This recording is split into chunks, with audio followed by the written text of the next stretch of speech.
Alright, here we are. No more pussyfooting around. We're gonna fight level 2 Antelope. I still feel like year 6 is kinda early, but I know that you can succeed probably as soon as year 1, honestly. Fighting level 2 stuff, if you're good. We're not gonna hold back on it anymore. So, first of all, I'm gonna use one of the leftover monster organs to make a lucky charm. We're gonna give it to Gordo, Eddie Gordo, so he gets an extra luck. And after that, yeah, I think there's nothing to it. We're ready to go out and hunt.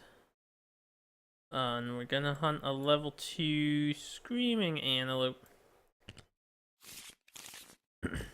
Beautiful. Beautiful. Okay. Who's going out? We have Scorpion joining us again since he's one of our main damage dealers. Scorpions, rawhide armor, 2 evasion tokens for the usual stuff, and what is it? 1, 2, 3, 4 survival. So wonderful, we're at max. I think he's all good to go. Next up, Mei Feng. She cannot gain survival due to the freaking pigeons, but 2 armor all around, 2 evasion tokens, new axe, good to go. Eddie Gordo, of course. Luck with the 2 blue this way and here, so 1 luck, 1 evasion token. Pretty much support still, but I wanted the extra luck just to help him land a wound, because he has to roll an 8 to, well, what is it? It's 2 strength against a 10 toughness, so I need to roll an 8 to wound anyway if I embolden a 7, I guess. So hopefully we'll get a crit. And then we're bringing Painwheel along just because it's someone who, what was it? I forget. Oh, right. I wanted somebody who hasn't gone out yet. Painwheel's colored, though. She has gone out. Have I forgotten to give her a hunt XP in the past? You don't have anything. I forget why I color. I swear I took her out before. Trying to remember. Alright, so here's the deal. I'm going to look into my video history because I forget. I'm like 1000% certain she should have 1 hunt XP. If not, I will take it away. But she should have 1. I know I used her at least once anyway. Get 2 survival for the Acanthus, 2 for departing. Got to do Eddie. Eddie's definitely gonna get over 5. And she's bringing a founding stone. If I fight a level 3 lion, which I really don't want to, this is a super emergency weapon. Hopefully we just fight the antelope. Yeah, hopefully. Okay, so level 2 antelope, here we come. And once again, if I will check immediately after this video and see if she doesn't have an XP, I will take it away. But I'm like 90% sure she should. Oh, that's not Painwheel. We're taking Wallachia. I just chose the similar gray color scheme. Oh, pardon me, I'm a fucking idiot. Okay, so Wallachia here. Wallachia. You have 1 defense? Yes. And you have 2, 2, 1. Yes. Okay, just making sure everybody's all good to go. What do we got? Devoured Grounds. This is Scorpion. If anyone has 3+ understanding, we may skip the next hunt space, otherwise roll a random hunt event. Maybe it's because I haven't fought the white lion, maybe it's because I'm obnoxiously unlucky. We haven't gained any understanding, we haven't gained shit. We haven't gained courage or understanding. Past 5 hunts. This is the 6th hunt, 77. Oh dear God in heaven, save me. Have mercy on my soul. These are always bad. Okay, this is the sinkhole. Okay.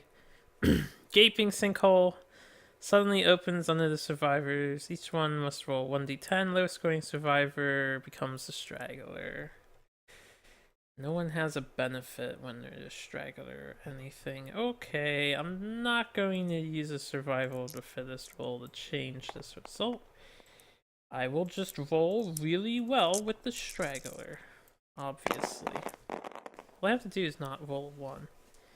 Alright, Eddie. Eddie, my man, you have very important gear on you, and you just rolled a 1 right here, right now. Eddie. Eddie Gordo. I'm scared to look, guys. Okay, we got a 6, so we're all good. So, 5 to 9. Drag to safety. A little scared, but Eddie's okay. He's like, let's not do that again, guys. And I tend to agree. Let's not do that again. So, everyone will move up. Random hunt event for Mei Fang.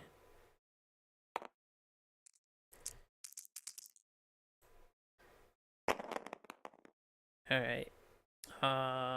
60. I just want to check something real quick and make sure everything's going well. It seems to be a little smoother, and I don't really understand. Hold on, I need to look at something. Yeah, I don't understand why Tabletop Simulator is being weird. 60. Okay. Wildfire. A massive wall of flame confronts the survivors. Or do we confront it? Beyond it, a path of destruction. Archive any hunt event cards in the next 2 hunt spaces. Fire has destroyed whatever awaited the survivors. The next 2 hunt spaces will be especially chaotic. Roll twice on the hunt event table before moving through each hunt board space, resolving each event 1 at a time. So the next 2, this was on fire. On fire! That was on fire. Okay, we move ahead. We're on this one. And just to remind me, bring a dice over here. Alright, 2 random events before we proceed. So random event number 1. Got an 80. Lovelorn Rock.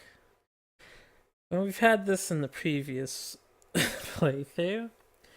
Every survivor must roll 1d10. Lowest scoring survivor becomes a straggler. He gets smitten with the rock and carries the fucking thing everywhere. I don't want to get a rock. Someone who has open space. Everyone's got open space. Good. So I don't have to lose an item for this shit. Straggler. Mei Fang. Okay, Mei. She's smitten with the rock, heft the boulder, and carries it everywhere. Forever in love, loses 1 gear slot permanently to the rock. Survivor must always leave 1 gear space empty to hold their rock. The rock can be lost like normal gear. Record this on your survivor sheet. Okie dokie. Alright, last time I took out like a lunacy token to show how crazy she is, but I don't really want to look at that all day, so I'm just gonna copy Founding Stone because it's a stone. Like it's literally has the stone thing, and this is going to be. Oh damn it! I can't name these, man. All right, fine. That's probably the reason why I used the token. What looks like you're in love? That's not lunacy.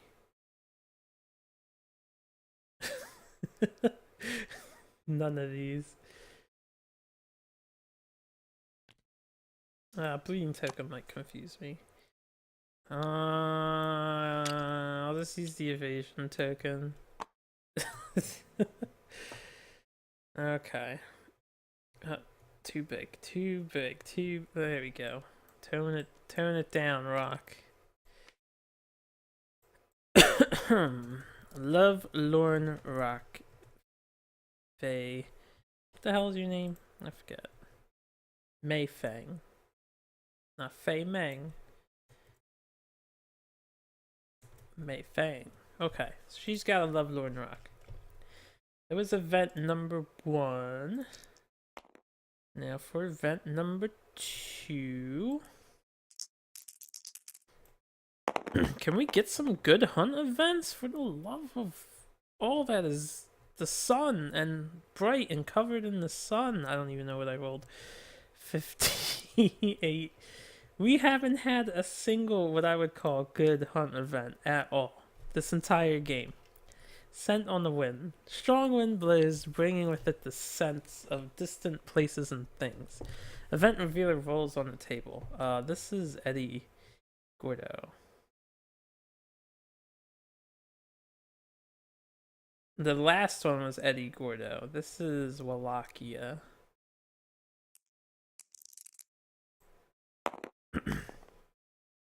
We just rolled a 10. Good job, Wallachia. 6+. Survivors smell their quarry's foul odor and surge forward. We may skip the next hunt space if this movement starts the showdown. The survivors ambush the monster. If any survivor has noisy gear, the survivors do not ambush. Start the showdown normally. Alright, I need to see something.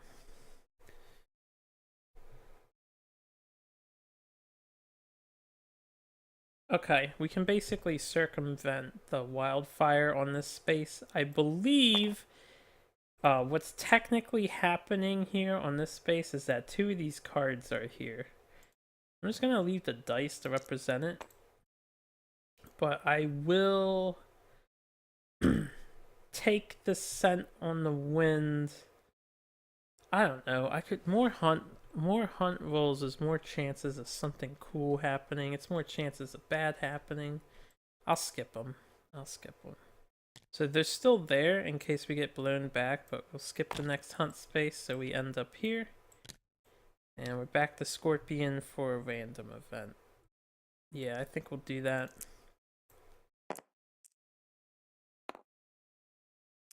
My hunts have not been kind.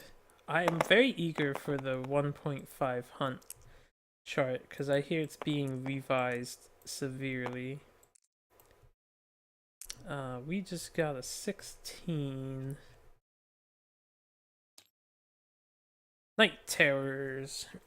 Your miserable sleep is plagued with mind-bending nightmares.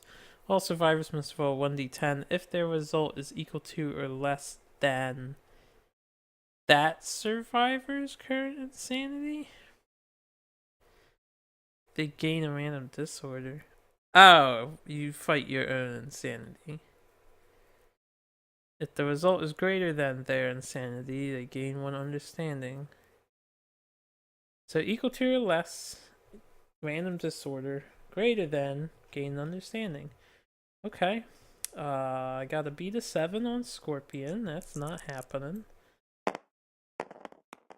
I'll re-roll that. Gotta stay on the board. Oh my god, we beat a 7. Gain an understanding. Before I move on, we will do insight. I wish it was written down here. This is why I like the other sheet better. There's a certain additional information you can check, but it's not too big a deal. Hunt phase epiphany, get explore.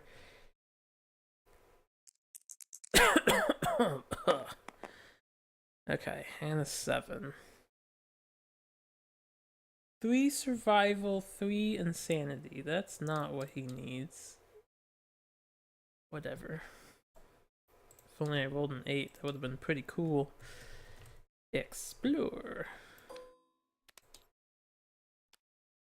Very nice.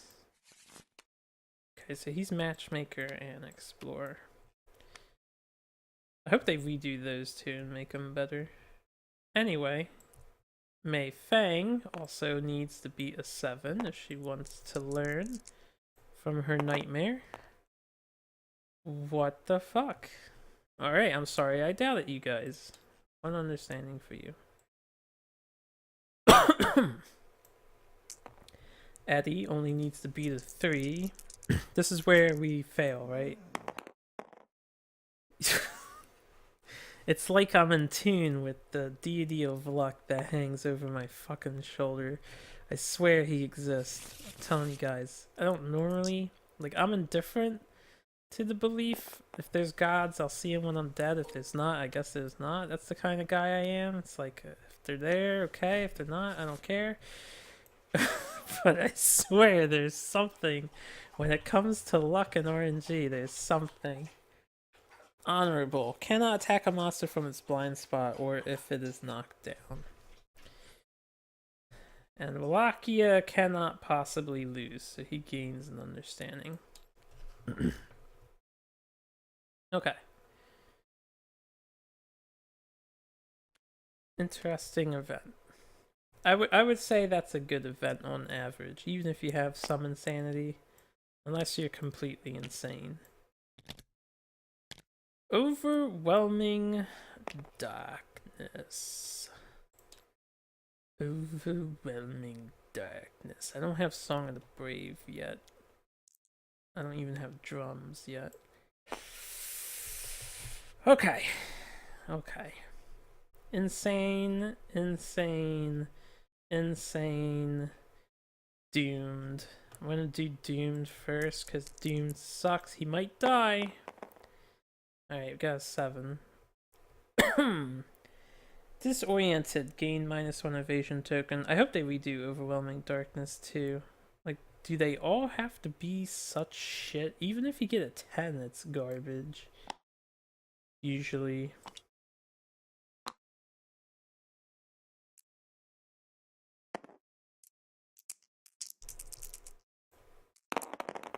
Okay, what we got? 4, 7, 1. Alright. Who got one? May.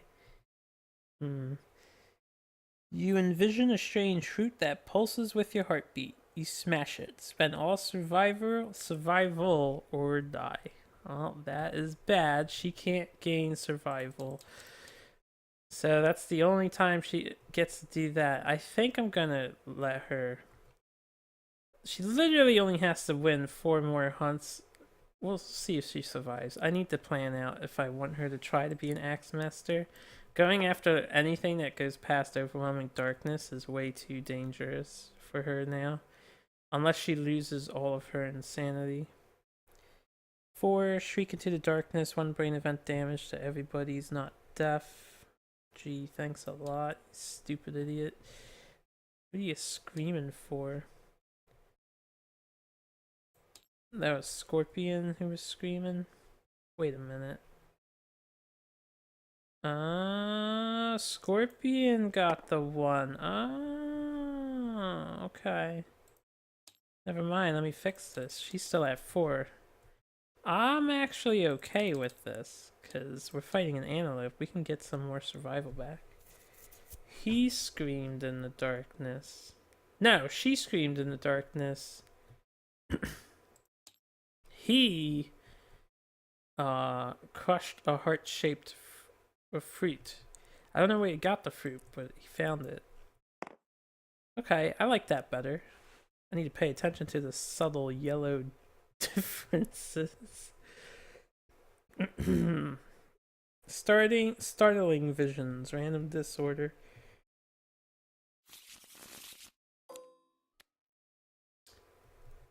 Okay, that's not good. If he crits on a mental chart, he will die. Cannot depart with any stinky gear in your gear grid. Well, he lost all of his survival. Because you are considered stinky when you have stinky gear in your gear grid. I've looked into this before, so that sucks for him. Okay. Shitty Overwhelming Darkness as usual. I mean, I guess it could have been worse. Grazing Field. Each survivor may heal one hit location of their choice. And we don't have a bone sickle.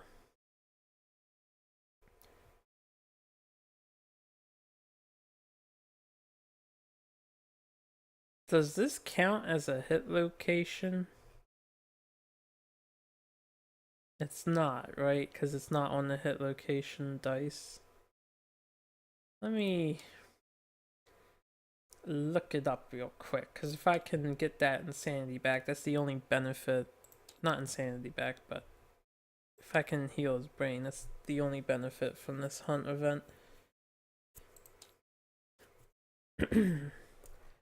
Hit locations are areas of the survivor's body that can wear armor and suffer damage. Okay, that's not a hit location. Alright. I don't think anybody was hurt. Not in this run. Relatively crappy hunt, all in all. But we're alive. We all made it.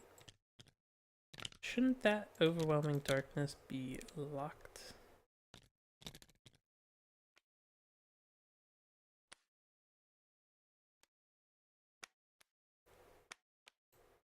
I mean, if I probably don't even need this here as a reminder, but we'll just leave it there. Almost messed up. Level 2.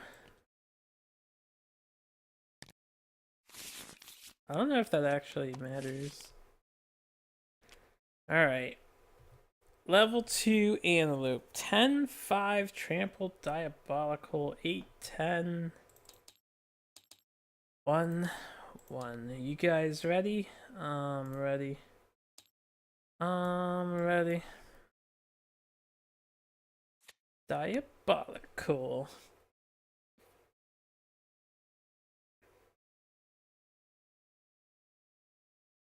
See, I don't understand why they wrote down full move toward target. I'll maybe potentially look this up one more time. We'll see. But, I feel like he was supposed to run past you and trample over your dudes, but he doesn't do that.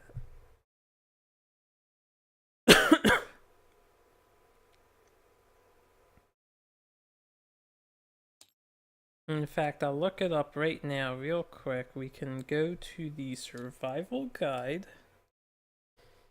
Or is it monsters?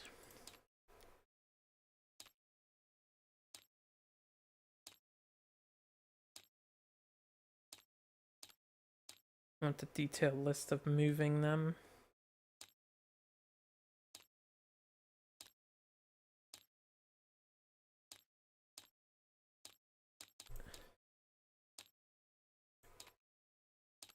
Oh wait. No, yeah. Move. That's playing cards, I see.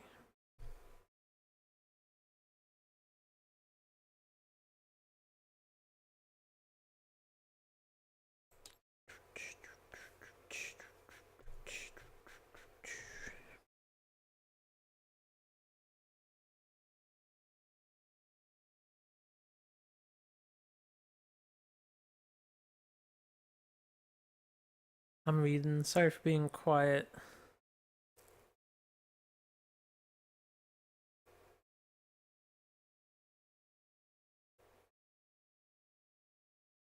Toward. That's what we want. Toward. This is usually in conjunction with something on the board. Survivors, the attacker, board edge, terrain tile. The monster controller should move as directly as possible in the direction that moves the monster closest to the specified location.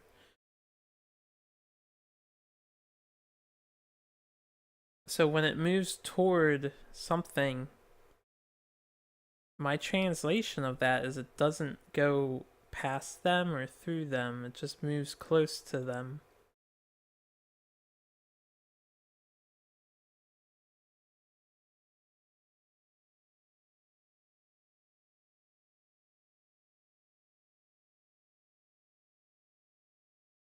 At the same time, I could see how full move toward translates to choose a target, full move, heading in their direction, even if it passes over them.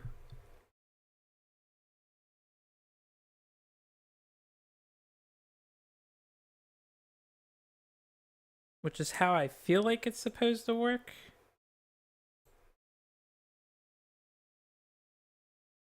Can I get any other advice here?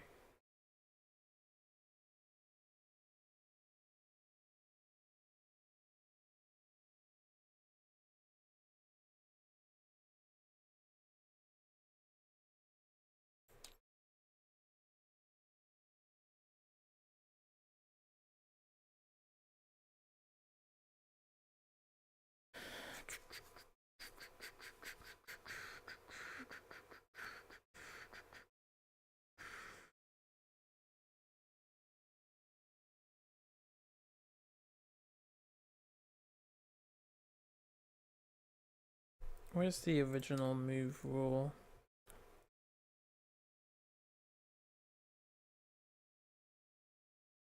Yeah, this also says first paragraph after the comma is an instruction to move an attack is an instruction to move the monster towards its target up to its current movement or until adjacent. Turn to face them and attack using the action's attack profile. Maybe they're just using the word toward there as generic to describe what they mean, but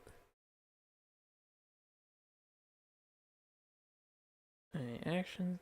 When the action shows monster move toward the target, the monster controller must identify the shortest path between the monster and the target.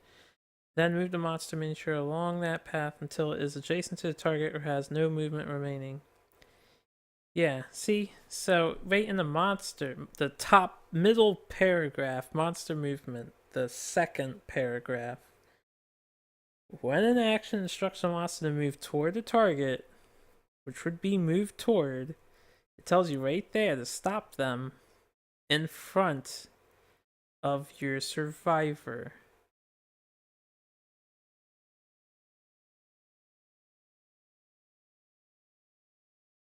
So that's why I feel like this needs to be rewritten a bit, because this is weird. It confused me before. In my previous playthrough, I ruled it that he just walks up to your survivors. I'm going to play it the same way.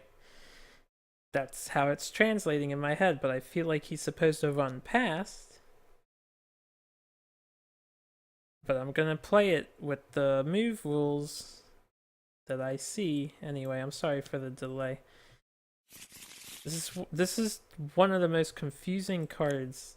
Like, it shouldn't be, but it is to me. 2, 3, 4, 5, 6, 7, 8, 9, 10. I would like, if anyone wants to give me input on Diabolical, how do you guys play Diabolical?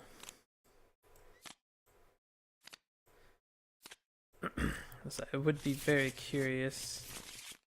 I am very curious to know how other people play Diabolical. There's one way, obviously, first of all, it makes more sense, and it makes him more dangerous. The second way doesn't make sense, but it abides by the rules in the game, and as you will see, if you haven't seen my previous series, if you haven't seen a level 2 Antelope before, you're going to see how silly the extra movement is. It just keeps him constantly near your guys.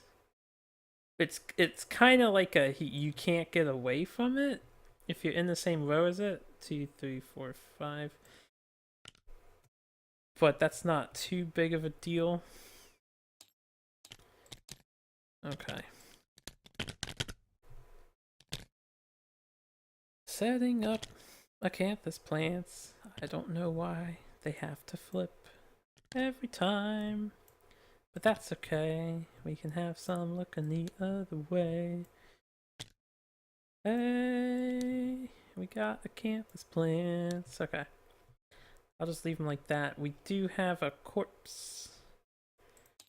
As usual, I'll probably get this item on turn uno. with... Well, he has the ranged weapon.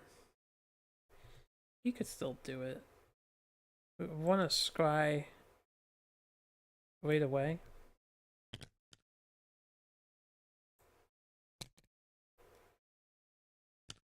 Definitely want to be scrying right away. And last but not least...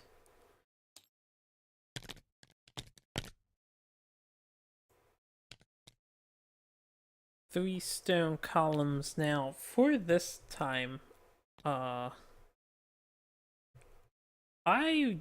would like these to be somewhere relevant. 1, 2, 3, 4. Because if I have to get certain characters to hide so they don't get targeted, this would be something Diabolical circumvents. Diabolical doesn't care if it can't see you in the trample zone, so he would go towards you and break the pillars. So it makes sense in that regard. It gives him some utility to get around terrain, like a stone face he couldn't hide behind and stuff, but... The fact that he doesn't trample you, he just walks up to you and says, "Hey, pat me on the head, please." It's kind of weird. So I'm gonna actually leave the columns. It's a little bit weird, could backfire on me, but I want to make use of them. Alright, you guys ready for a level 2 Antelope? I know I think I am. I am. I think I am. Just double checking. This guy's got nothing. Okay. Antelope. Ravenous. Closest survivor. Consumable gear in range. I don't think anyone's in range. 3, 4, 5, 6, 7, 8. Nope. Closest survivor in field of view. That would be the yellows. So he's just gonna 2, 3, 4, 5, 6, 7, 8. He's gonna come say hello to us and call it a turn. I sometimes wonder why they put the in field of view option. It makes sense if everyone's hiding, then he'll just graze, but anyway. Wallachia. Survivor corpse. Got a 6. Gain 3 insanity, 1 skull, basic resource. Okay. Everybody's always insane. I always forget to reset this deck before I go out hunting. Maybe it's because I never get resources on the hunt and shit. Free skull for us. Wallachia gains 3 insanity, and then the skull provides a 4th, which I will give to Eddie. We're all insane. I expect to lose some insanity in this fight. 1, 2, 3, 4, 5. We're not the farthest away. Actually, we very well could be the farthest away, so I'm gonna move into... Yeah, we'll stay there. Alright, next up. 1, 2, 3, 4, 5. He's 3 away. He's 3 away. Scry the hit location deck with Eddie. And I'll move this back. Try and keep the monster dice on their side. Furry Tail, good spot. Ferocious Spasm, shitty spot. Restless Back, good spot. Okay, so third card is the Spasm. I want to throw my dart at that. Does anyone else have ranged? No. No. This has reach. Yes. Yes. Okay. So that was Eddie's turn. Wallachia went. I need to remember this stuff. It's honorable. Hemophobic. Okay. Who I think Axe is probably going to be my main attacker, and Scorpion is going to be my primary tank for the time being, although he lost all his survival. This is actually pretty bad. I will attack with the axe. I think I got 2 dice for this attack. 2 dice hits on 6s. We've got 2 hits. 1 is a perfect, but it doesn't matter. I don't have the red attribute. So bushy tail and this thing. Alright, I'll re-roll that. We're off the board. I'll zoom in. Before I roll, I wanted to figure out I'm 4, 5, 6 strength. So I need a 4 or higher. Good numbers, good numbers. This is why I wanted the counterweight axe. Alright, get a wound. What? Oh, she has 4 evasion? That's amazing. Do you really? Oh, you do not. Yeah, I thought that was weird. Okay, I can't use this thing. It is also increasing the stat for some reason. Let's just stick with a damn leniency token. I just didn't want to look at it. Excuse me, Lovelorn Rock. Okay, this doesn't provide anything, right? Good. I didn't think I had 4 evasion. That seemed too high. Anyway, 1 wound, bushy tail. Go me.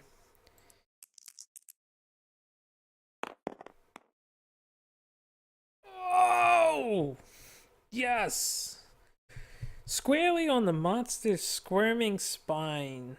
He has a crushed spine. I'm gonna have to remember he's got a crushed spine. Also, at the end of the monster's turn, I forgot to do this, I have to remember, he was actually here. This doesn't change my turn at all because I made the card 3 behind, but he moved towards us at the end of his turn. Full move toward target, otherwise full move in direction the monster is facing. Right, toward target, toward... When it instructs the monster to move toward a target, controller must identify shortest path. Move the monster miniature along the path until it's adjacent to the target. It has no movement remaining. Yeah, that's how I'm gonna play it. He's not gonna like run us down or run us over. He's just gonna run up to us because he's diabolical or something. Anyway, we got a crit. He's got a crushed spine, which is very good. Hopefully, there's some crushed spine AI cards near the top. 2, 3, 4. I'm gonna put her here. And then that was May's turn. She will get weapon XP. Scorpion will scry the AI deck. Alright, Learn Rampage is not good. Stomp and Snort is very much preferable. Okay. 1, 2, 3, 4, 5. I'm just gonna move him to there. Okay, that'll be everybody. Good first turn, I think so. Alright. Stomp and Snort. Random survivor in range. Everybody is within 8.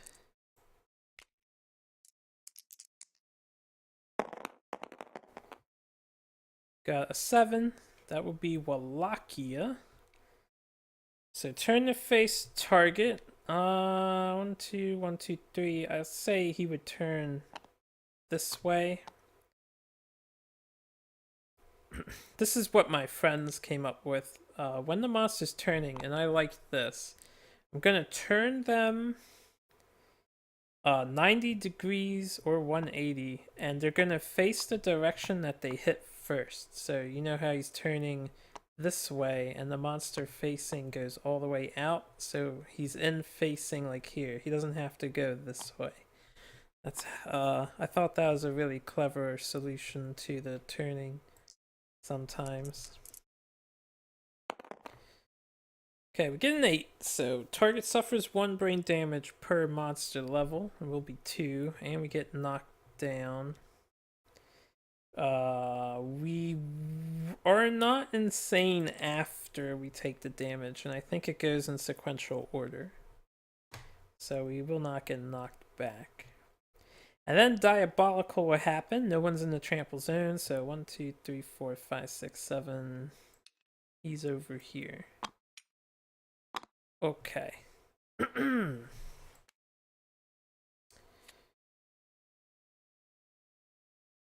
Did I put that in the right spot? Yes.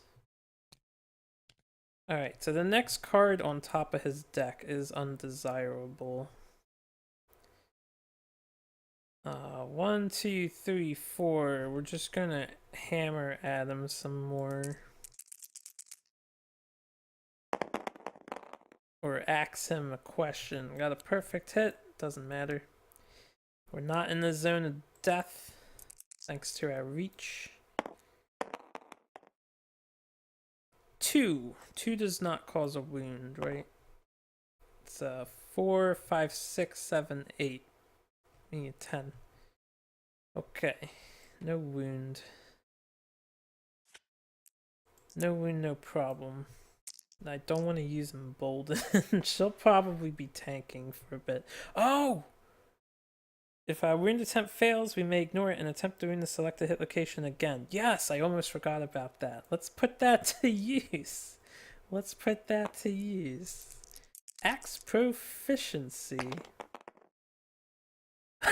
Yes! This is so good. There's no crit on this location, so it's just a regular wound, but no critical hit, just a regular wound, but still feels good to roll. I don't know why I put that up there. He's just freaking out. Way to go, Mei Fang. Way to go. Alright, 1, 2, 3. I declare this acanthus plant for me. 4. Find nothing if I recall. Okay. That was May. That was you. Until we go through this deck entirely, I will scry the AI deck with the Rawhide headband just so I don't get crushed and devoured. That is the worst situation that can occur. Closest in field of view, that would be 3 damage, 2 dice.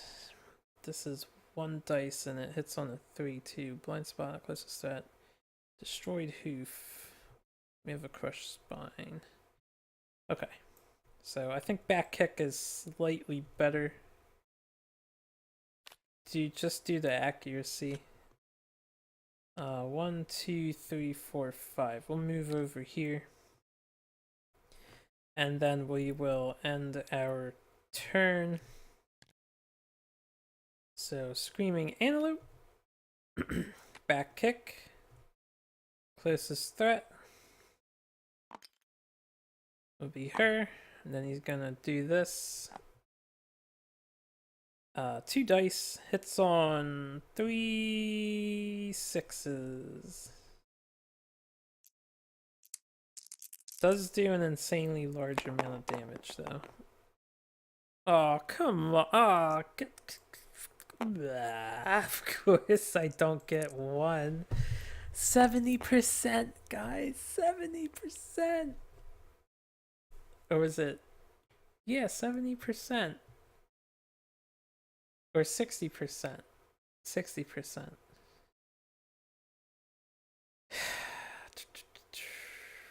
Alright, we're gonna dodge one of these. Or I'll take them both like a man. Body. And... it's 4 damage apiece. He has +1 damage.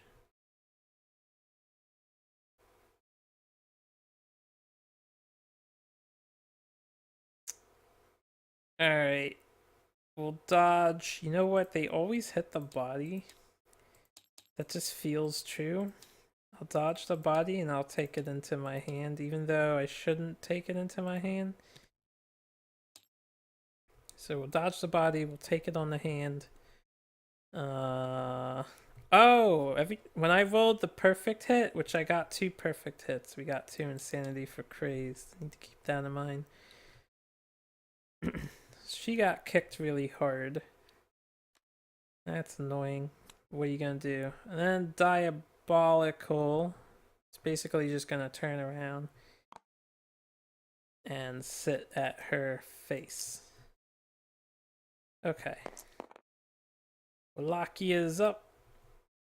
We're going to 1, 2. Man, this is really out of the way. Yeah, I'll get the acanthus off the board first. Do get a 9, so a fresh acanthus for me.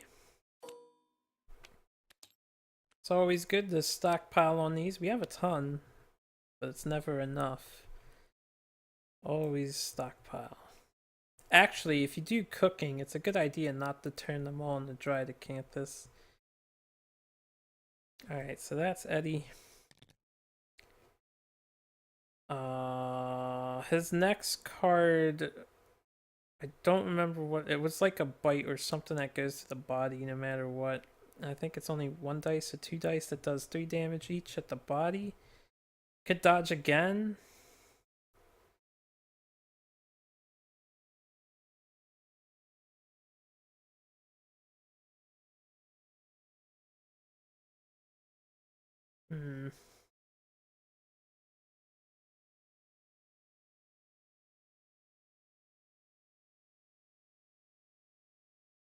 I'll throw a bone dart, and then we'll look into scrying if I hit or miss. I missed. Okay. 1, 2, 3, 4, 5. I will pick the plant here. 7. Gain a survival. That's good. That is good. Okay, Scorpion.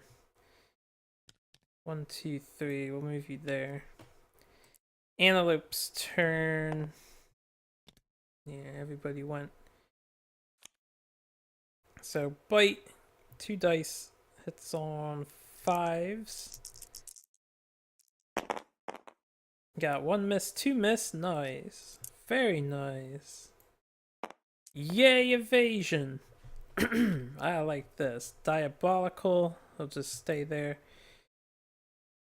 We'll get up. I will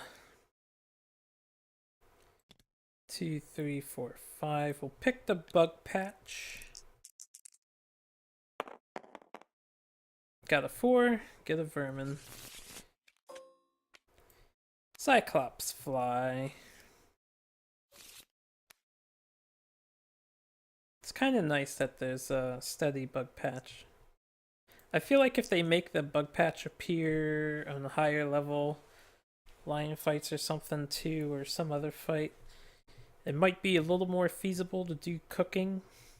Anyway, that's Eddie.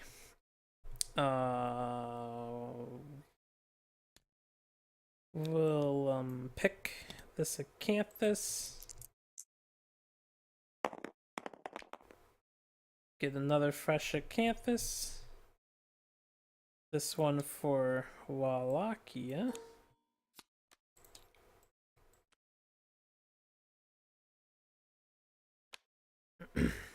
Alright. We'll use our axe. Pretty much Mei Fang is our main damage dealer until I get rid of a bunch of cards. Have 1 hit? Okay. First strike. So we are insane. We will cancel all our hits and end our attack. Can't do anything about that. We are insane, right? Yep, super insane. Okay. Not a big deal. And then I will scry the AI deck. Ram, not too bad. He's not next to her because I moved her out of the way. So that would be 3 damage per hit. 2 dice. And Buck. I don't mind Buck. We can just let it basically be him hurting himself. Alright, so Antelope's turn. I'll leave Scorpion where he is after he scries. I'll try and get better about moving all these guys, but that'll come in handy way later when I start getting overwhelmed with information. Alright, so Antelope will buck. Start at each turn. He's gonna target and attack any survivors in his blind spot. That's fine by me. I'm surprised he doesn't draw an AI card with that. And then end of the turn, he will Diabolical. 1, 2, 3, 4, 5, 6, 7, 8. All the way down to here. Let's give Scorpion a chance to get in on the side. Can't get behind him anymore. Alright, and Eddie Gordo will get in at the end when it's safe. 1, 2, 3, 4, 5.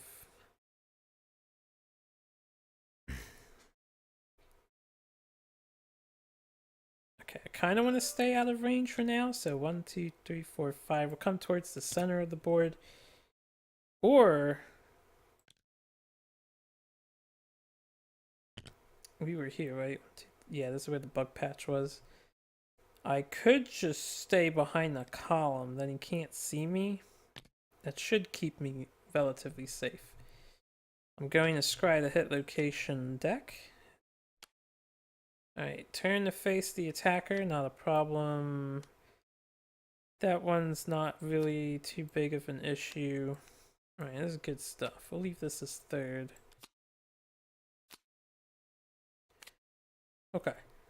Scorpion's getting in there.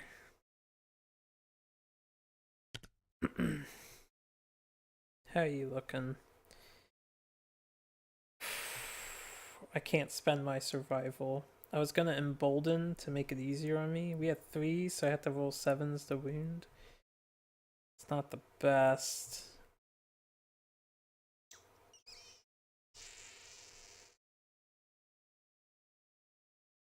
Oh well, we're gonna try it. Get some dagger action going. Alright, 8, 10, and a 4. 2 hits, one's perfect with a bone dagger. So we will gain a survival. And then I need to remember, if a wound attempt fails after performing any reactions, I can discard another drawn hit location card to attempt the same one again. Oh. That's nice. Alright, well that's only if it fails. So we'll just go for the tongue first. Cut that tongue off. Something like that.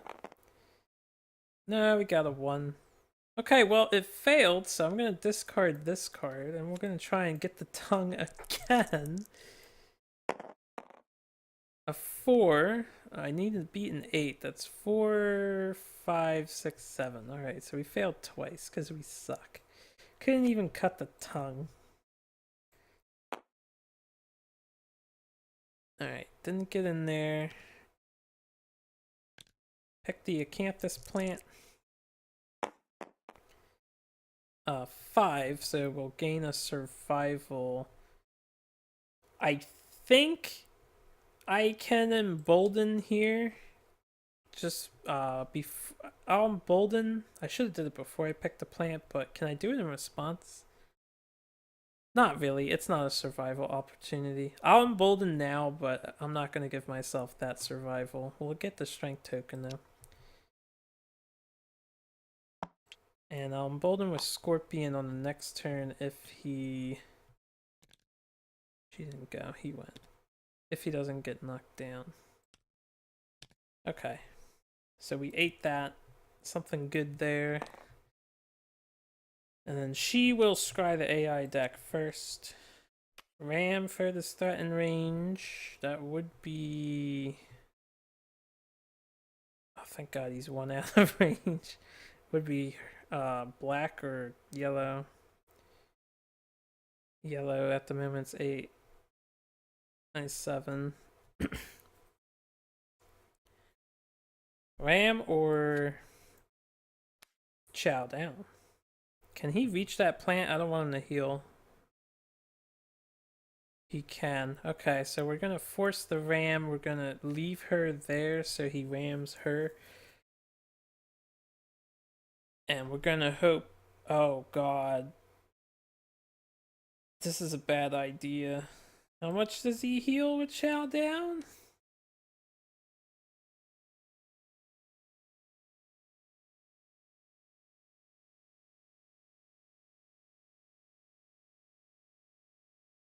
$1d5. That would be all my progress gone, probably. This is dangerous.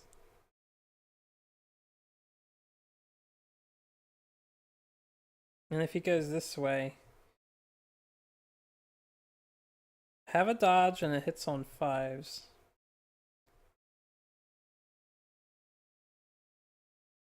I have a dry Acanthus. I'm gonna take a chance. Take a chance. Alright, we'll leave her there. She's gonna take it. Although, what are you, 7? So I can have... It doesn't matter if I walk. No, I don't want it to be a tie. Ay. Antelope's turn. First he'll buck. No big deal. Then he'll ram the furthest threat in range, which is yellow. Okay, he does walk up a bunch before changing rows. Where's the card that benefits crushed spine? Okay. If you could just get 1 miss, I would be thankful. No, he got 2 hits. He hits on 5s, right? Not 6s. Alright, this is gonna hurt. This is gonna hurt. We're gonna dodge one of these, but he just got... he was here. 1, 2, 3, 4, 5. He just got +5 damage to this attack. +1. So that's 6, 7. This attack does 7 damage. 7 to the head and to the body. I will dodge the head. We will take 7 to the body. I have a dry Acanthus, so if we do get a bad severe injury here, so be it. I didn't want him to heal that badly. Get an 8. We'll live. We will live. Alright, let's see what's the damage. What is the damage? Broken rib. -1 permanent speed. Injuries permanent. Can be recorded multiple times. Gain a bleeding token. Okay, broken rib. I can live with that. Kind of annoying, but definitely livable. Alright, broken rib. -1 speed. Kind of sucks.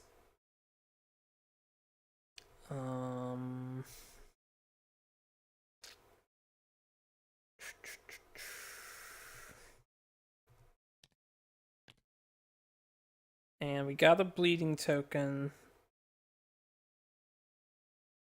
on the monster turn, so Eddie got knocked down. That is pretty annoying, hemophobia. That's what I was thinking of. Okay. I think everything's covered. She doesn't have a strength token, right? No. Alright. So with that, I will... right, one more thing. They're both in the Diabolical zone, so we'll do evens and odds to track Diabolical. Odds, that would be May. Scorpion would have been evens. Just a reminder, I always go left to right when I do evens odds. So whoever's further left is evens, always. So he stayed there. We'll get this Acanthus plant. I need to turn this fucking Antelope around.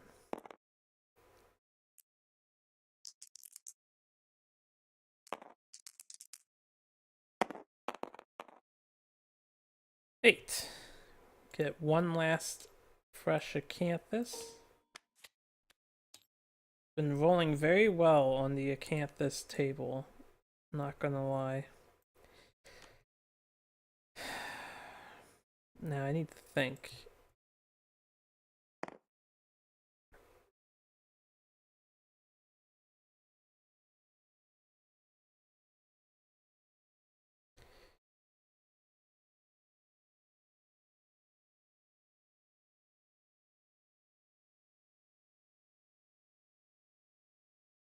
I miss encourage. I miss encourage. No. Alright, he's gonna eat Acanthus. He's got no target. He's just gonna charge forward. If he had trampled or if he diabolical towards Scorpion, that would have been 1,000 times better. Trample. I mean, there's a chance she just takes 2 damage to where she's armored. If it's the hand or the body, I still have dead Acanthus. Not dead, dried. I think I just kind of have to let the trample happen. We'll move him up. One more. 5. 1, 2, 3, 4, 5. Move him up so we can get in range. He's up. No, he's not up. He's down due to hemophobia. I think we just kind of have to end our turn. Alright. So, chow down. No Acanthus plants. Basic action. Oh no, there's a knockdown survivor. Okay, so he's just gonna attack. This could be worse than normal. Right, usually we're always standing. That's why I thought. Okay, 3 dice for the monster here. Yeah, this is gonna be pretty bad. 1 miss, 2 hits. Can dodge one of these though, so we'll see what the results are. That'll be a reroll. I've got the hand again.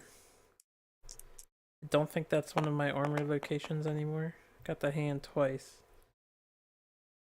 Well, I may as well just take it all to the hand then, since I can't avoid another severe injury roll. Alright, May. Severe injury on the hand. 9. That sounds pretty good to me. Dislocated shoulder. Cannot activate two-handed or paired weapons or use block until the showdown ends. Gain a bleeding token. It's a good thing we got the wound in, and it's just a dislocated shoulder. Oh right, she has 2 bleeding tokens.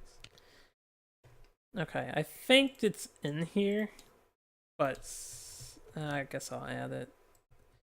We'll delete the card at the end, just so I have that reminder. Okay, that wasn't so bad. That was okay. Acceptable, even. Diabolical, he'll stay right there. Okay, so we get up. Get up. 1, 2, 3, 4, 5. I will scry the hit location. The pallet again. The restless shank. Alright, stay out of the blind spot. We're already doing that. And then the tiny hands. Tiny hands doesn't matter for hand and fist, I'm pretty sure. Or fist and tooth. So we can do the palette last again. I will embolden with Scorpion. Oh right, I keep forgetting. Well, I never did this before, so I guess I didn't forget. I just remembered. I have a full rawhide set, so I tried to preserve that. You know, since she can't gain survival, I should make someone else the tank. She should be more of a support with the axe. That would be the smarter idea. Future thoughts, future plan changes. We lose that, we gain a strength token.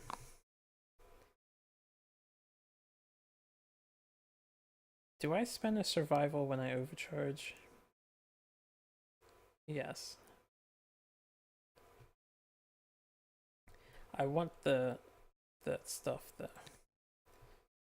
1, 2. We're gonna come up to here and give this antelope a piece of our mind / dagger. Alright, no we're not. 4, 5, and a 1. We're gonna fail miserably. Alright, she's gonna bow out. 1, 2, 3. She'll go last. I'll throw Bone Dart first. We can do that much at least. Actually, what I could have did instead of throwing the Bone Dart, it's too late. I rolled for it, so I missed. But I have Beast K-Tars for a fucking reason, or Beast Knuckle for a reason. 1, 2, 3, 4. We'll just stay there. 1, 2, 3, 4, 5. She'll probably be our permanent scryer. Alright, Bite. Not so bad. Gore. This has ruined horns, not crushed spine.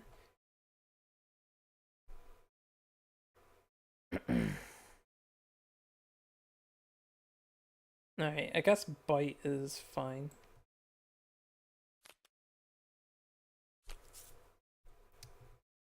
With that, everybody has gone. Yeah, so Antelope bucks. Doesn't matter, he's bucking. A Bite Scorpion. Closest in field of view. 2 dice, hits on 5s.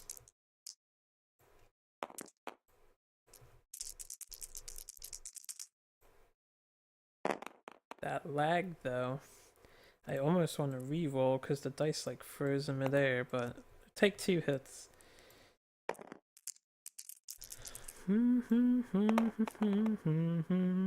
Body and the foot.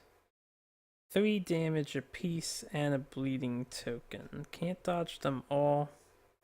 I think I'll just take them. Bleeding token.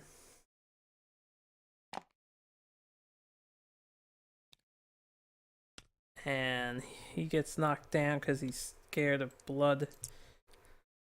I mean, he's all the way over there, man. What are you doing with your life, Eddie Gordo? Okay.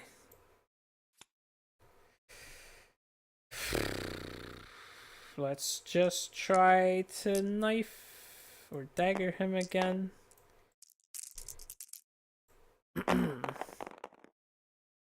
Okay, 2 perfect hits.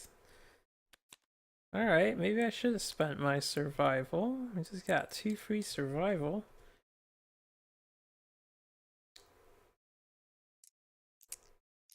Let's see. This one we want first.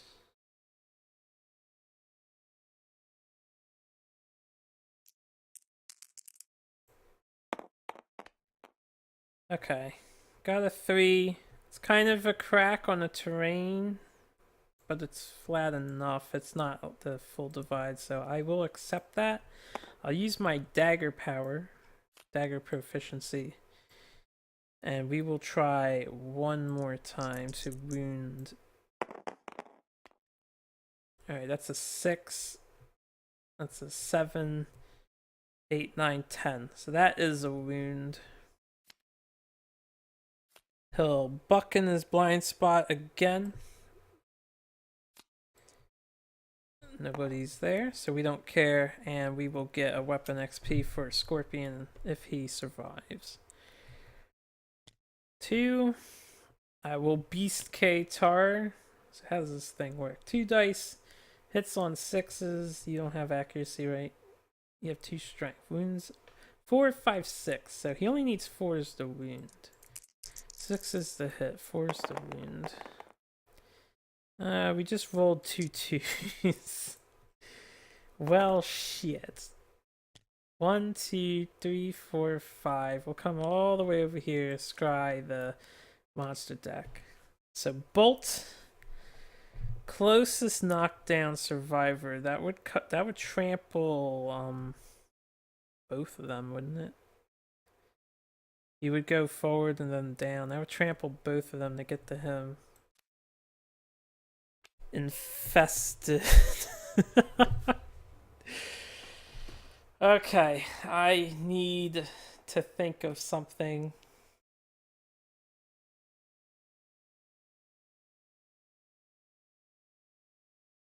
Is he in range too? He is. Well, he's not in range, but he's in range to get attacked. I can't just let him cast Infest that he draws a card for free.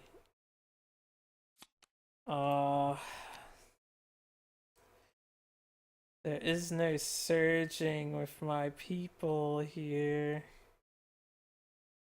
He's just gonna trample us both, and there's nothing I can do. Damn it. God, oh man, I needed another attack to wound. Okay, I can't avoid this from occurring. Well, closest knockdown survivor is him. He does, if you look at the line, which I think I'm getting it pretty correct, he does move forward first and then he goes down. It's just over there, so he's gonna go bop bop, end up here. And they get trampled over. So Scorpion will take 2 damage to his body. Uh-oh.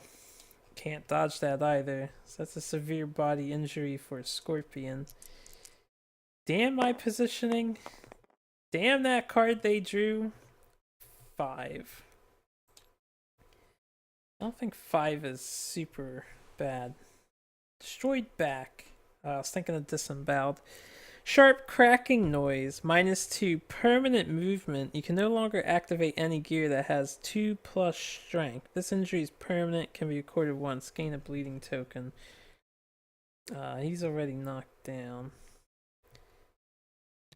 Okay, so Scorpion's back got wrecked. I'm not going to use my dry to... I could use my dry to campus. Since he's a dagger guy and I just want him to master dagger maybe, I don't mind this severe injury. We'll save the thing for an emergency. I think if I get a bed you can fix the back too. I'm not 100% sure.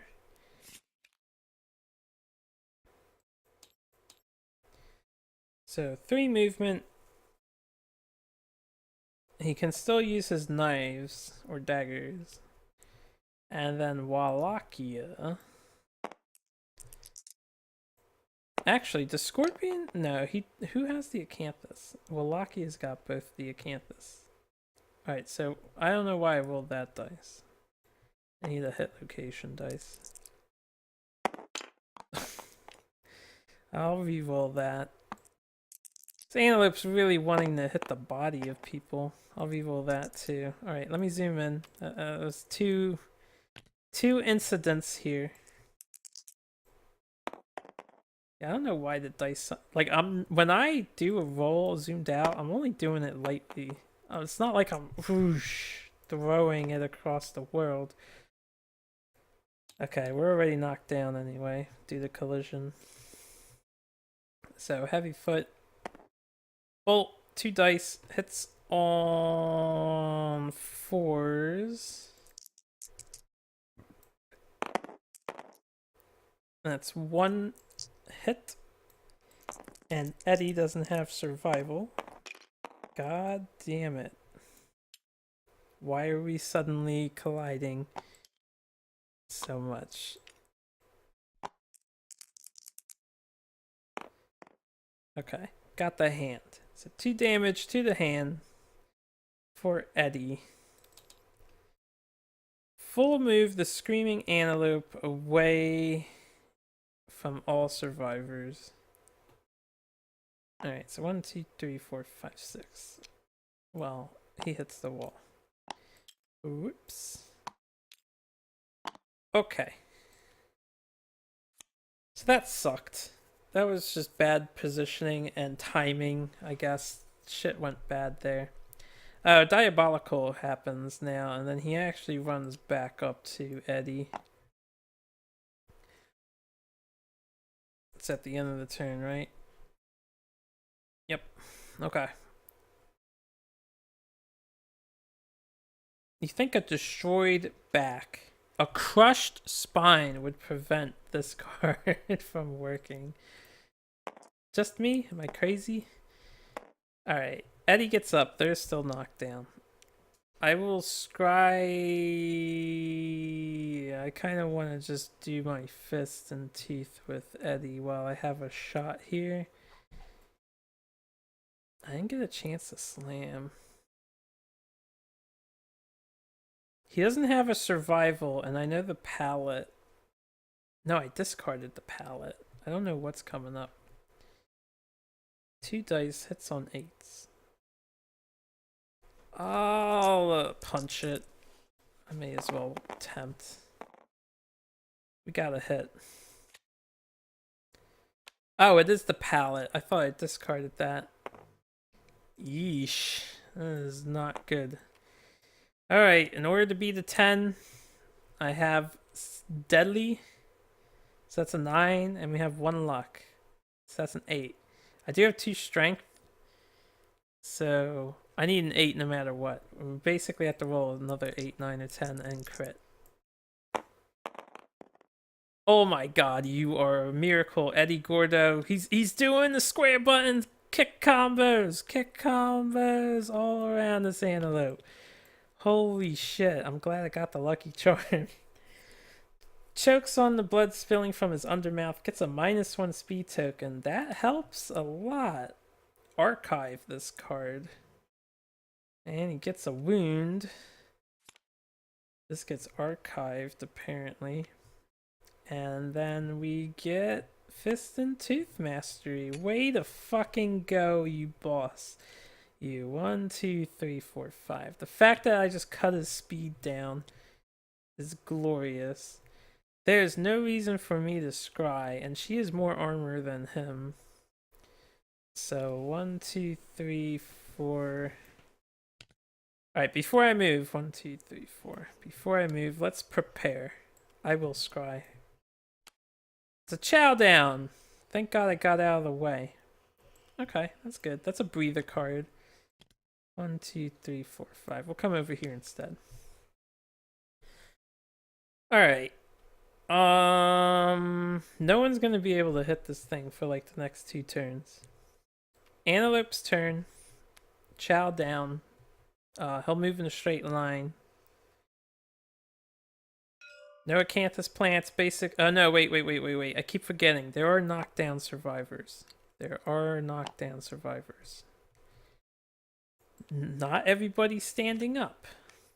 Okay, so basic action. Closest knockdown in range. 1, 2, 3, 4, 5. Okay, yeah. So we're going after Wallachia. That's okay. -1 speed, so just the 2 dice. Back to normal dice those. I believe I have 2 evasion on him. I have 1 evasion on him. Oh, because he has a minus evasion token. Son of a bitch. 2 hits. Oh yeah, Wallachia got knocked down, so he lost his strength token, and Scorpion got knocked down, so he lost his strength token. Not a fan of that. I guess it balances Embolden, but... Did I roll these? I think I did. Body and foot. I will dodge the foot. 2 to the body. And we'll be thankful that we're still in this.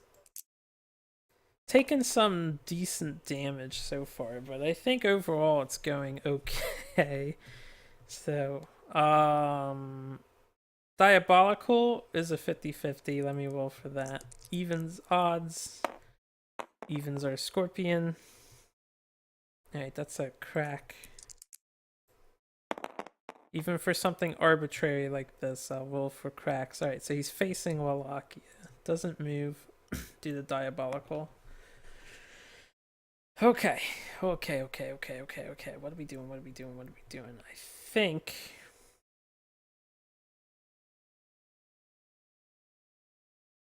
I think I'm just gonna... How much insanity do you have? Only 1. I don't really care about brain traumas unless you have 3. things. I'm just gonna throw we're gonna swing our beast knuckle at this antelope. 8 hits, 1 misses. Okay, good location. Beast knuckle critical. None of these cards had fucking crushed spine. I'm gonna look through the deck after this and find out which one that affects, because I'm really curious. We crushed his knee. His balance is ruined. When he starts his movement, he has a chance to fall down. So that's good. That's a wound. 8 more to go. It's like we're fighting a level 1 antelope now. Nice crit. And we're just gonna go 1, 2, 3, 4, 5. Walk over here. Scorpion will... Yeah, I got survival. Will embolden again. See if I get that back. Oh, I get that back. Okay, I'm gonna take a chance here. This is probably gonna fail horribly. I'm going to overcharge. I get that survival back too. Alright, so we're overcharged now. My next attack has Devastating 1 added to the profiles. Let's scry the hit location deck. Wallachia went. You're going right now. He only used survival. So that sucks.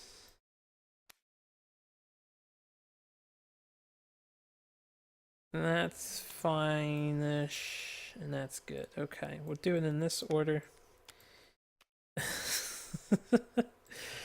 Let's see if I can do some serious wounds and then get trampled in the process. 1, 2, 3, 4, 5. Eddie Gordo is gonna run away. Relatively, he's healthy though.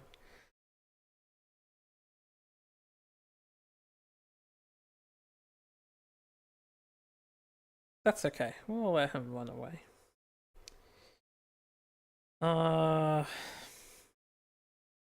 You know what? Instead of being there, he can hide behind the column. And right, going in with Scorpion. I would love to get up its butt, but I just don't trust it. Wait, one of those cards says I would turn his facing. I think that's a reaction no matter what, or is it just a reaction if I wound? Who hasn't gone yet? Who hasn't gone yet? Let's not do it. Let's not do it. I don't want to get kicked. I don't want to get kicked. Perfect hit. Second hit. So 2 hits. Get a survival. This Bone Dagger's doing wonders. We literally got 4 perfect hits in this fight. More than that. We've been getting the crits that I've been wanting for a while. Okay, Restless Ear, good spot, shoulder, whatever. I have to remember to throw Bone Dart to do the next wound. Alright, that's way out of bounds. Let me zoom in. Oh, it's a perfect roll. Can't keep it. Can't keep it. No rule bending. Alright, we get a 3, so that's a fail, I'm pretty sure. Yeah, we only have 6 as it is. Or we have 3 as it is, so 6 total. I will discard this and we will roll here again. Aw, man, Scorpion, you suck. I just did a full overcharge play with you. You did no damage. Alright. We'll scry the AI deck. Chowdown's a good card, so I'll probably leave that up top. Yeah. Alright, Scorpion. You didn't get rid of a Chowdown breather card, so I'm happy. Alright. Our turn. First, Chowdown.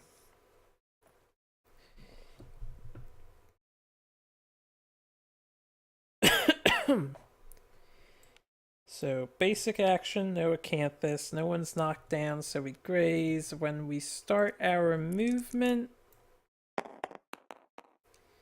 get a 9. So we'll graze into the wall.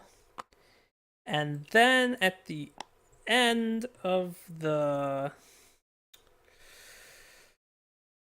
turn, we diabolical. Only green is in his row. So 1, 2, 3, 4, 5, 6, 7, 8. We are all the way over here.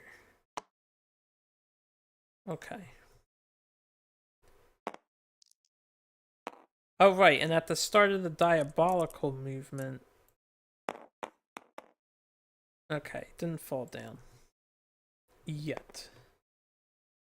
So our turn. First thing I want to do is 1, 2, 3, 4, 5. Okay, I can actually be over here at 6. Throw a bone dart. Hope it hits. Missed. Okay. That was Wallachia. I don't want to hit the card that's on top. Do I have bandages? I do. Green's got them. Scorpion and Mei Feng could use a bandage roll. 1, 2, 3, 4, 5. We'll scry the deck for this turn. So I don't want that card. That one's okay. Trap. Alright. I guess pushing the trap back constantly is fruitless, so I'll put it on top. Because we need to cycle some wounds, and it might actually knock him down. Scry the AI deck with Mei Feng.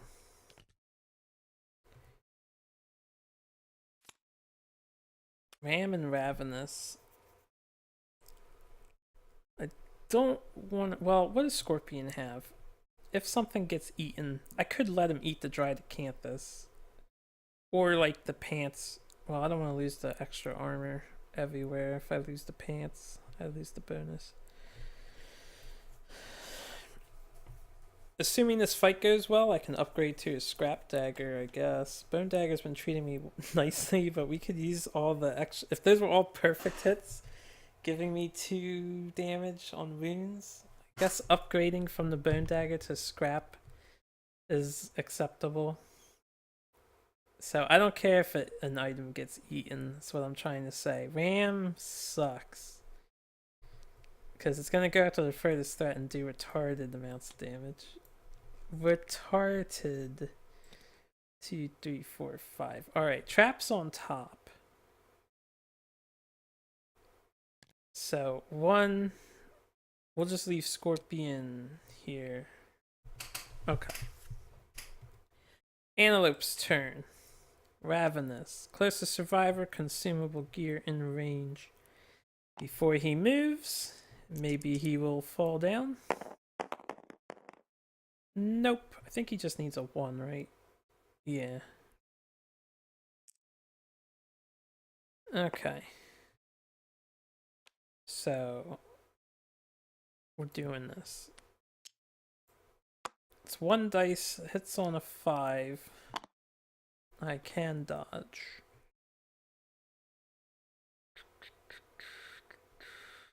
I'm looking for this. I'm gonna take a drink real quick. Is that 2? Why, yes, it is.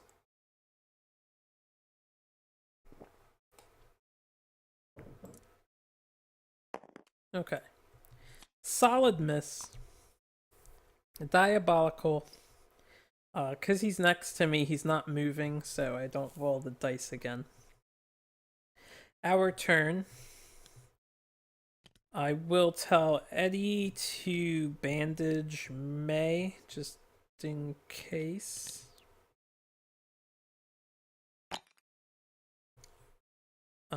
We will have Scorpion move out of the way over there.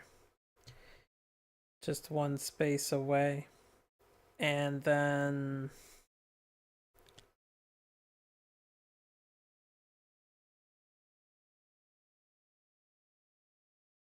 do I need more insanity? Only Wallachia really needs it, but that's fine. I don't want everyone to be insane if everyone doesn't have to be. We'll throw a bone dart, hope it hits. If it doesn't hit, we're just gonna keep on trying to survive round after round. Okay, good. We gotta hit the trap. So, attacker's doomed. No one's adjacent to the monster. Lands on his belly, begins to slide on his teeth. So let's see if he trips instead. Doesn't trip. No one's getting collided with. 1, 2, 3, 4, 5, 6, 7, 8. He's all the way down here, and he broke the stone column by smashing into it. Okay. So good job, Wallachia. That's what we wanted. 1, 2, 3, 4. We'll just hide over there. And then Mei Fang will scry the AI deck. So Ram, furthest threat in range, and then furthest survivor. 1, 2, 3, 4, 5, 6, 7, 8. Alright, he doesn't reach him, so Ram is perfectly acceptable. Actually, if he goes for the furthest, he's gonna walk diagonal, which is also acceptable. Or bite. Closest in field of view. I think I would prefer Ram be milled for later as opposed to Bite. Bite does do a lot of damage though. Ram is dodgeable. Okay, I'll let him bite. Bite will keep him towards Scorpion, so the other two. Although maybe I want to be a little more proactive at fighting. Our turn's over. So, Screaming Antelope, Bucks, yay, bites, Scorpion. He'll end up, I think, what is it? It's 1, 2, 3, 4, 5, 6, 7, 8. He'll end up, 1 away. He's over here. But Diabolical will kick in afterwards. Okay, before he moves, while he's down there, before he moves. Okay, and then Diabolical. Alright, he's good. Never lucky. Never lucky. Alright. Whoops. Scry the hit locations with Eddie. Fuck. That doesn't matter. Alright. Put the insanity 1/3. Hopefully I don't hit that right now. Scorpion, embolden yourself. He gets his survival back. We get a strength token. Scorpion, overcharge. I'll reroll that. It's off the board, although I want to keep it. Overcharge! Alright, we lose a survival for the overcharge. We will overcharge, get rid of the strength token I just got, and get devastating 1 for the turn. Scorpion! Finish him. Please note that Scorpion could not actually finish him, even if he hit with everything. Which we hit with nothing! Nothing! 1, 2, 3, 4. No, we'll stay here. 1, 2, 3, 4. 1, 2, 3, 4, 5, 6. I should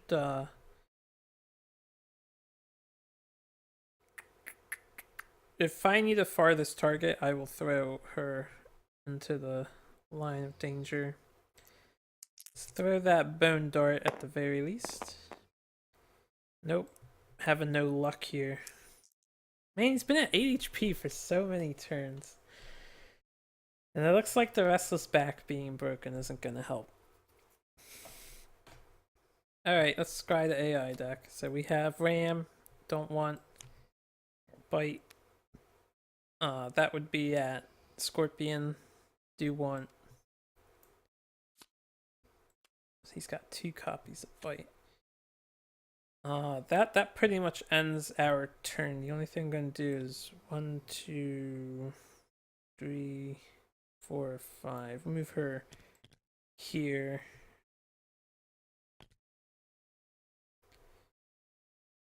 Yeah. Okay, so that was everybody. Game's lagging. Antelope, Bite, Scorpion. Before it moves, it was 4 spaces away. Okay, it didn't fall over. Could you fall over? That would help so tremendously much if you did. 1 dice. Hits on a 5. Gets the hit. I will dodge.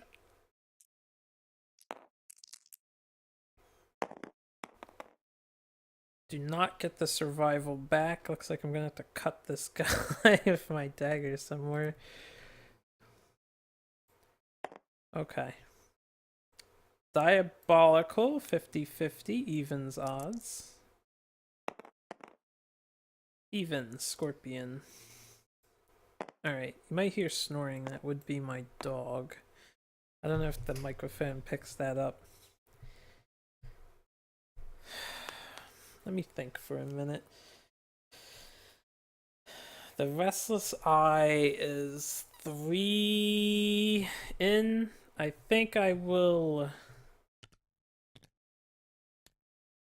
embolden with Scorpion.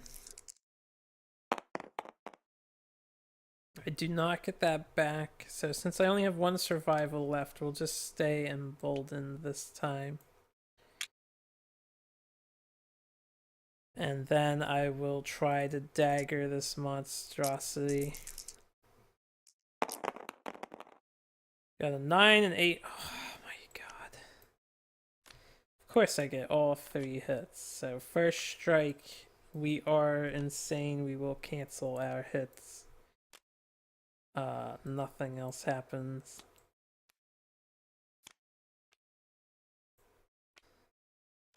I almost loathe being insane sometimes. Almost. Okay. I'm gonna leave him there. Scry the hit locations.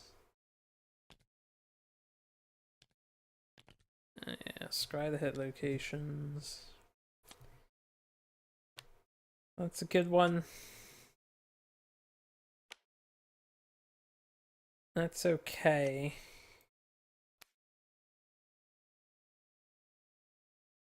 That's equally okay. I'll just leave them in that order.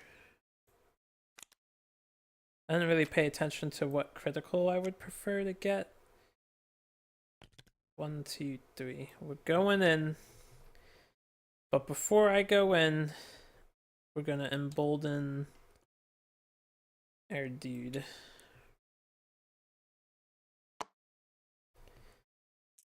So, +1 strength. 6 is the hit. What the hell is with these misses, man? Wallachia. I think he got 1 wound. It was a crit, but come on, man. Mei Fang will scry the AI deck. We have Ram and Bolt. Bolt would be furthest threat in range. I don't want that. Ram is also furthest threat in range. 1, 2, 3, 4. Damn it, why did I put him there? I've gotta play around these cards better. Of course, I was hoping to mill them, but now Wallachia is gonna get trampled.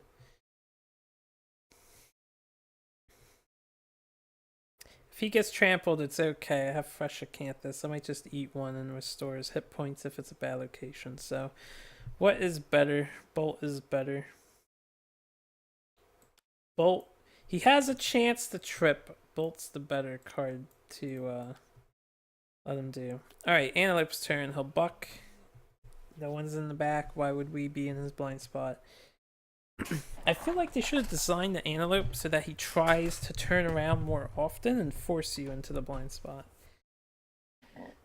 Maybe he's fine the way he is. He's supposed to be easy, right? Easier than the lion, though? I don't know.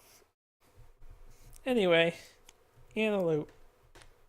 Antelope. Antelope. It's a fun word to say. We have Bolt. Furthest threat in range is Mei Fang. Before he moves, maybe he falls. Kind of lagged out all the way over there. Oh! Oh! This is it, baby. This is it. For all the chicken. He actually fell. He actually fell. Can anyone else get in here? No, it's just up to these two. Alright.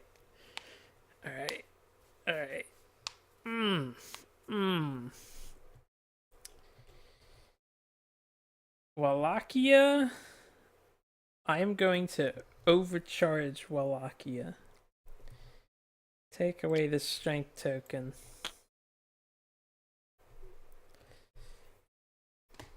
And we're going to let Wallachia go first. So, knockdown monster. We hit it on 3s no matter what. Even if you have accuracy that makes it better than 3. You hit it on 3. We got 1 hit. All I have to do is beat a 10 toughness with a 4 strength weapon and 1 strength of my own. Well, I won't do it with that.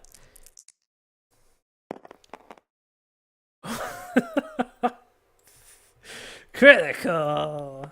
Alright, we're devastating. 2 wounds. And then we gain a Screaming Antelope resource, and our attack wrecks one of the monster's legs. We're not insane, I don't have 5 survival, so no permanent movement for me. Our first Antelope resource, it's a pelt! Yay! Things are looking good. Yay! Sweet! And I get to walk away. Scorpion! I would rather keep his survival, and he could use the strength for wounding as well. Scorpion! Let me move this. Alright, zoom in. 3's the hit.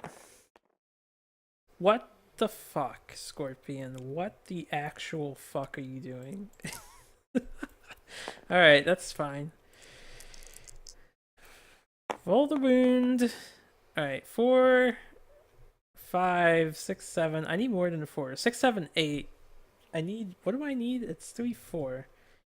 I need a 6. I need a 6 to wound, so I have to roll high for Scorpion. No wound there. Alright. I'll leave him where he's currently stationed. I will scribe the AI deck with Mei Fang. I really wish she wasn't, What happened to her?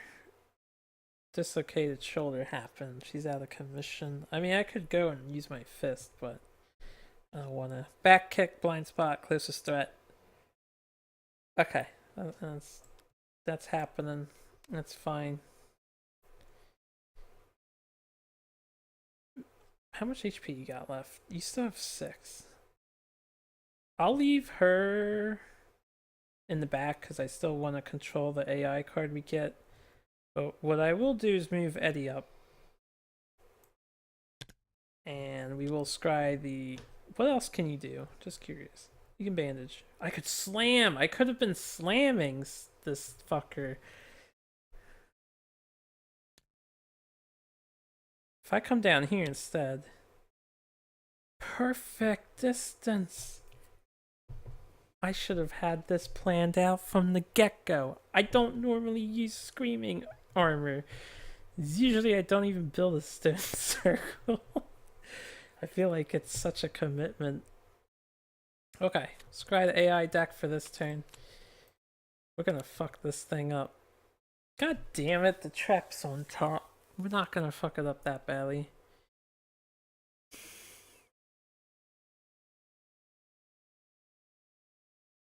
Alright, I think I have a good idea. I have an idea.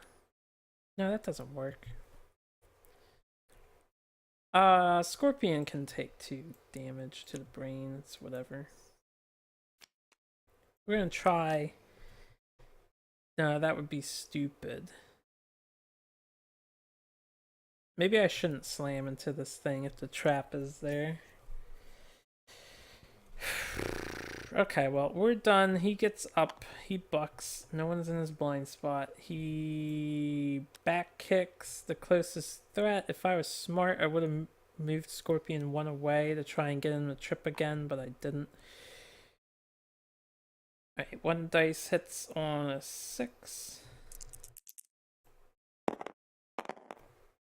He definitely hits, so I will definitely dodge.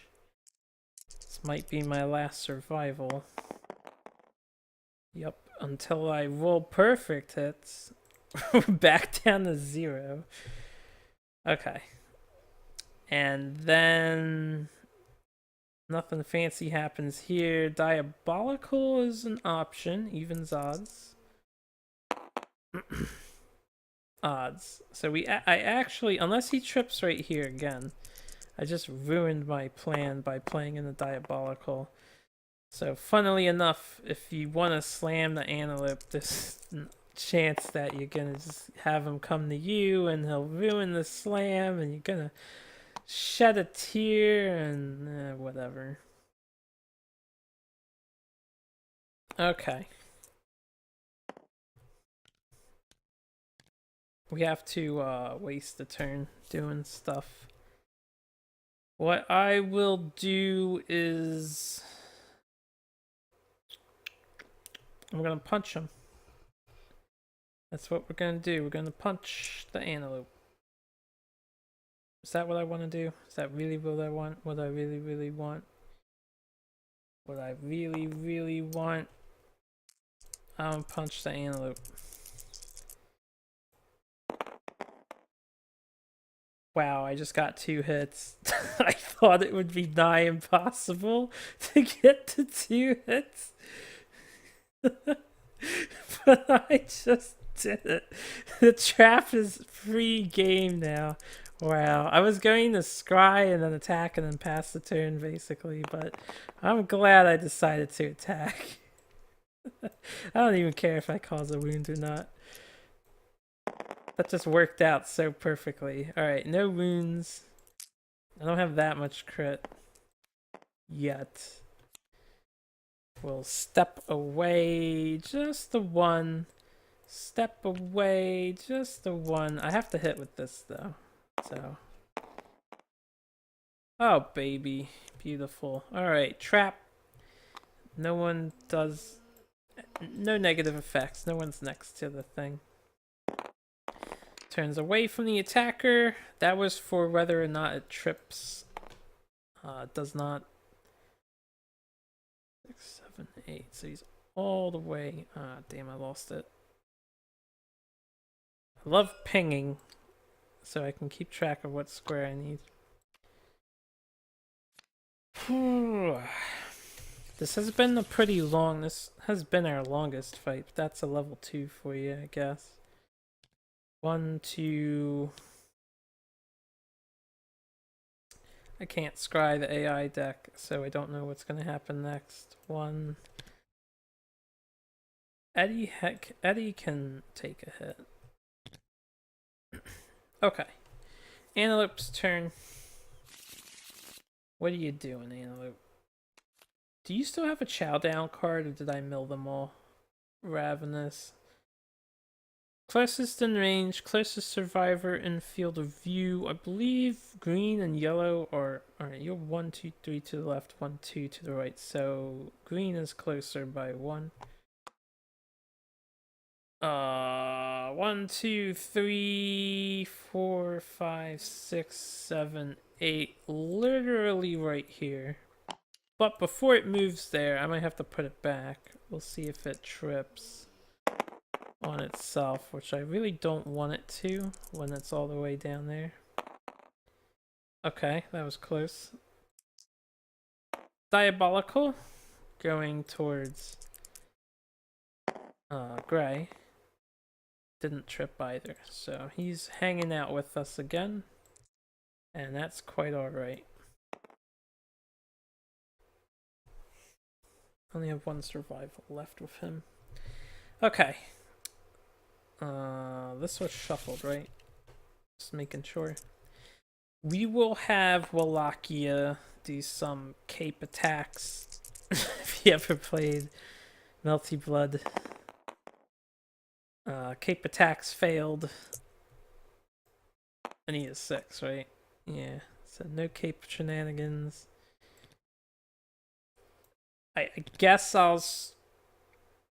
I kind of don't want to scry. I kind of just want to punch and crit. I should probably scry the hit location deck. Do it nice and slow. Got a hit. Oh no. Well, dislocated shoulder is temporary. It's not the worst one. We're totally gonna crit though, right? 8, 9, 10? Oh, we only got a 7, 8, 9. No! Okay, we failed. If only I had emboldened. Alright, so we get kicked in the shoulder, right? Yeah, we were trying to punch his stupid thing's hoof. So, dislocated shoulder. I believe that's the same thing May has at the moment. Yeah, until the showdown ends. I don't think we get a bleeding token, though. This was green. No, it says suffer the severe arm injury, so I think we do get a bleeding token. Yeah, we do. And that means our hemophobia is going to cause us to get knocked down, which is a major fucking issue. Why did I attack? I regret everything. I regret nothing. I want to leave him there. I think everybody's getting in. Everybody's getting in on this round of combat. Bad idea? Very probable. Especially if I hit the fucking... Wow, 2 more perfect hits. 2 survival. If I hit the trap again, it's gonna suck. Giant mouth. Okay, he might eat my weapon. Restless rump. Turn the face away from the attacker, full move forward in a straight line. Ooh. Yeah, I don't like that. We're gonna risk getting our dagger eaten. That's less bad. Hopefully I missed the first time, honestly, but not with a 1 or a 2. Oh, this is a reflex. Oh, right. That's if I get a 1 or a 2 no matter what. Okay. I want to fail, but not with a 1 or a 2. That's a crack. Right in the center. That's way too hard.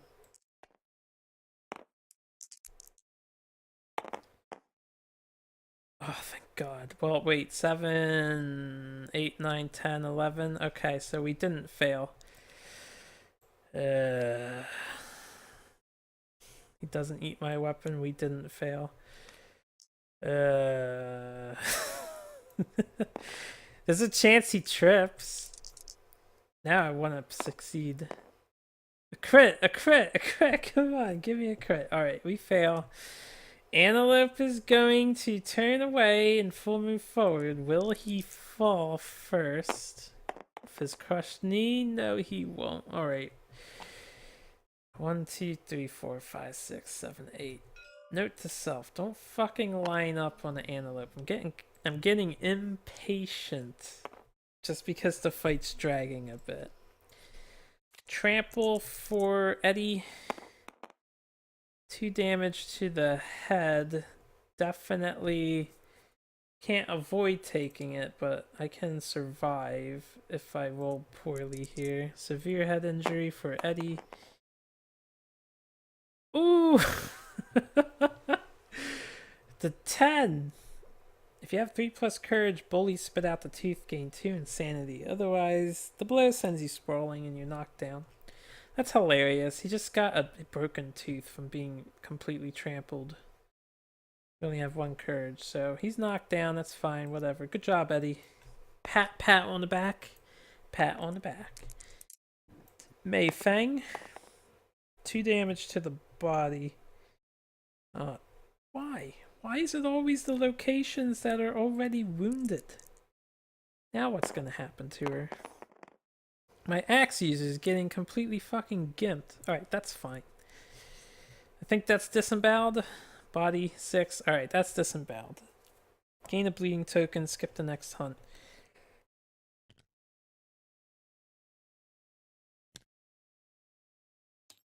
It's a little annoying, she has to skip the next hunt, but that's fine. And her movement is at 1, and someone has to survive or she dies. So I'll get this card out just as a reminder.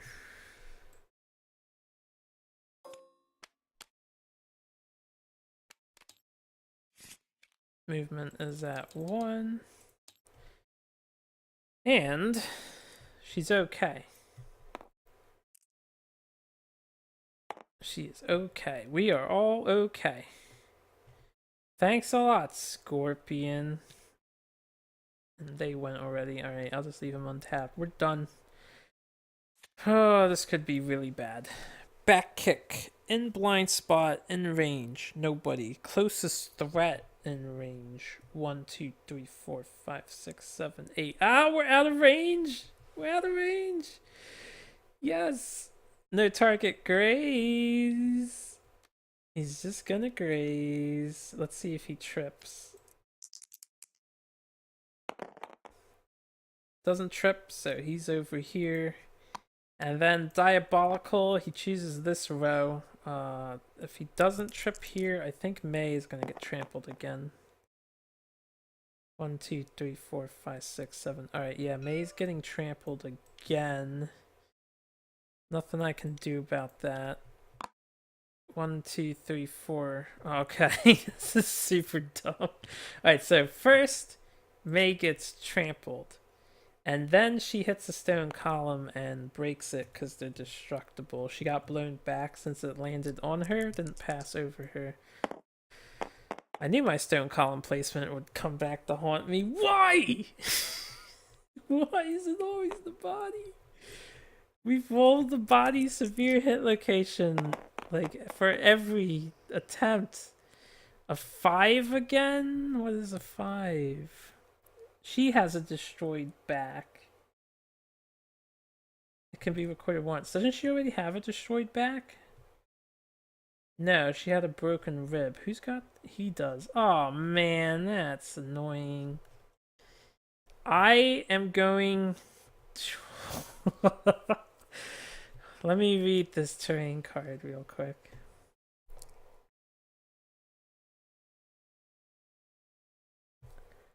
I am going to archive this to ignore the destroyed back result. And I'm going to ask my sun god, who I praise every day since I've started playing this campaign, obviously, to not roll my body or hand right here. Thank you, sun god. I love you. You are the best. She needs to stay away from the fight. Okay. That was the Antelope's turn. The fucking Antelope. Man, I really want to kill it. These guys get up.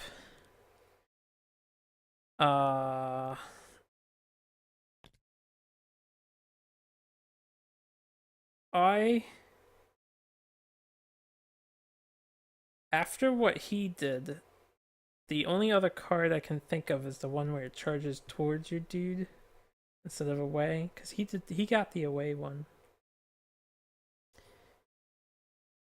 You're in the way, Gray. How are we doing this? How are we doing this turn? She needs to limp out of here, and I want her out of this row. So I want her to move up. So he has to go first. I need to play it safe, but I want to go for the kill too. I'm just gonna punch it. I'm gonna move over here and punch it. I got a miss and a miss. Okay, I didn't expect to get hits. I was hoping for them. Maybe I should have scryed. Next, we will get our Beast K-Tar dude. Oh wait, who's knocked down? Eddie and her. Neither of them have +1 tokens. Let's see if the Beast K-Tar can finally Beast Knuckle or whatever. We got a 6. We got a hit, guys. We're not insane. Yes, good job, Wallachia. Way to get rid of this card for Scorpion to go in after you. A 9! You don't have a luck, do you? No. So we get a wound. We did suffer a brain damage for the reaction. It says 1, not 1 per monster level, so just 1 brain damage. We have a wound. That's a start. Scorpion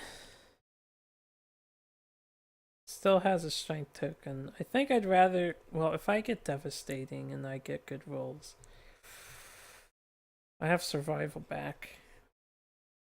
I can do it in the opposite order. Of course. Let's overcharge. I didn't even think about this. So we'll lose our survival for overcharge. I'm gonna get rid of my dodge chance to embolden. Alright, there goes my survival. Maybe I'll get some more back. Get that strength token back. I don't know why I didn't think of doing it in the opposite order once I already established an embolden. Before he goes, she's gonna move out of the way 1 spot. Yeah. Good job. I won't be scrying the AI deck this turn. I guess I can. Let me... If we miss, I want to know what's happening. Furthest threat in range would be her. Chow down is better. So if I cause a wound here, they would both go. If I miss completely, then she's super fucked. I'm gonna trust Scorpion to not miss completely as I just drop the dice over there. 7 and a 10. 2 hits. That's all I need, and we got a survival back. No trap, no trap, no trap, no trap. I don't care about that. Good, good, good, good, good, good. I guess I get an opportunity to snap its neck here.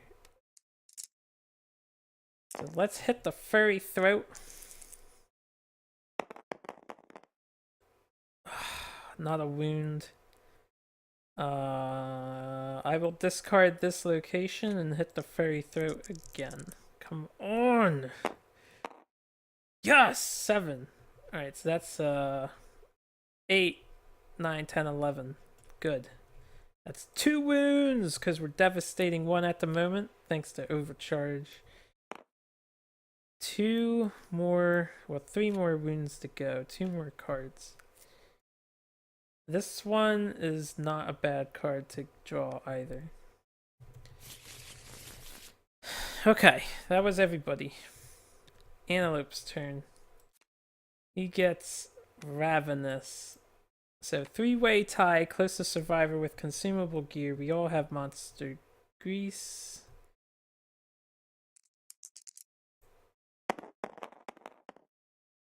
Eight. So 1, 2, 3, 4, 5, 6, 7, 8, 9. So we're looking at Wallachia. We get one dice. Hits on a 4 or 3. I think a 3.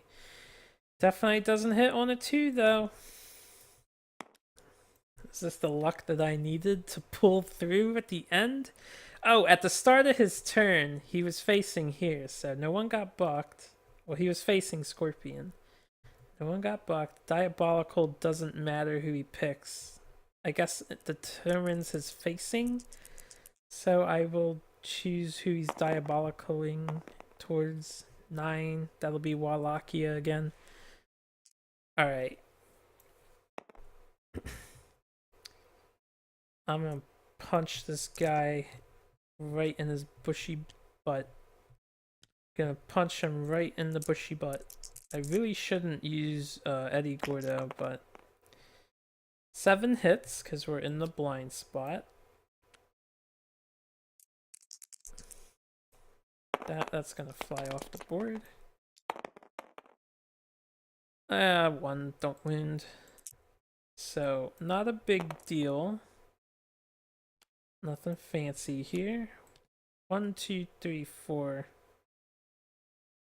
Yeah, we'll stand there. So he's the farthest away now, right? 1, 2, 3, 4. 1, 2, 3, 4. I guess if I move her in 1, she's the farthest. But he only attacks the closest, so you know what? She can just run away. So that's fine. I don't have to scry the AI deck anymore. Eddie went. I will beast Beast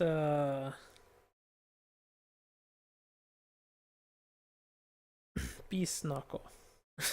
I never remember that name. Screaming Antelope stuff is not items that I normally build.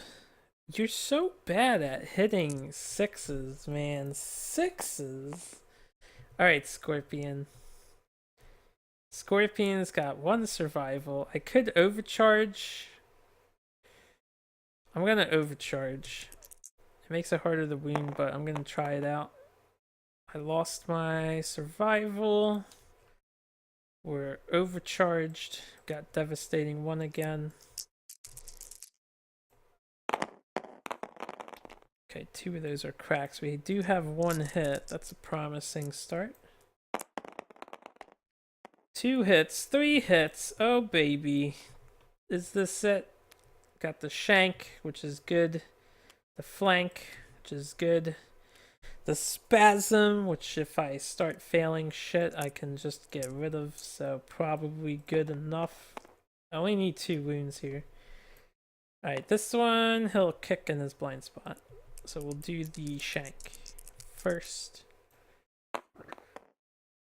I was so laggy. I'm gonna keep that result though, because it's fair otherwise. 6, 7, 8, 9, 10. It is a wound. That's 2 wounds. He has 1 more HP. This is the end. Oh, we get an 8. Beautiful kill of the Screaming Antelope. That's how you do it. Level 2, that was no problem. He only severely injured like 2 people, maybe hurt 3. Good game, good game. Feels good to kill level 2 again. I was getting a little tired of fighting the level 1s. Sometimes I forget that once you hit about this point, about year 6 or 7, maybe 8 if you want to be safe. Like by the time you get to Phoenix, you should be capable of surviving this thing. Feels good, man. Now, I am curious. I want to look through this deck real quick. Crushed Spine. What the fuck does a Crushed Spine even do? I feel like I've looked at this before.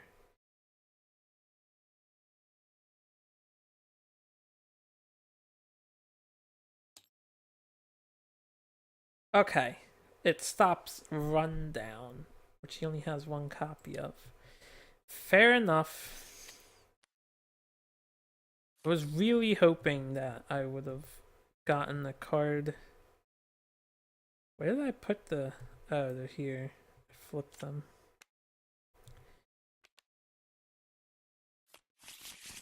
So we are playing 1.5.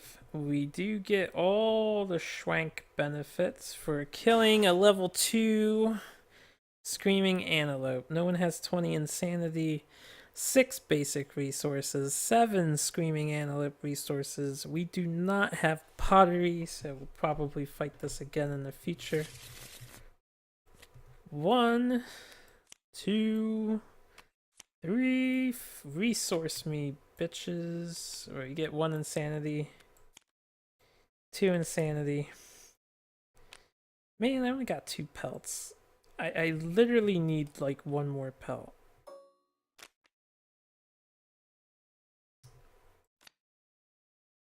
How many shank bones did I get? I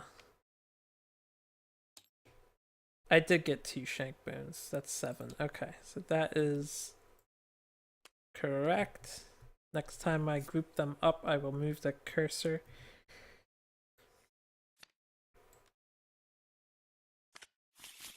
Okay. Then we get 6 basic resources. Love juice. Love juice. Are there really 2 copies of love juice in this deck? Guess I'll just treat them as an organ. Nice haul. Feels really damn good, man. Alright, all that's back. Let's hope the script doesn't break. I know how finicky it is. And then we'll do tidying up. What happened to...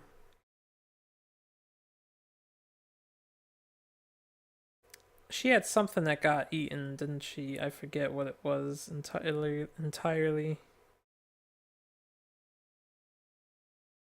I don't even remember what she had. I'm gonna have to watch the video over again and remind myself. Okay. Age 2. Weapon proficiency. Let's get age 2 for Scorpion. 6, 4, 10 milestones.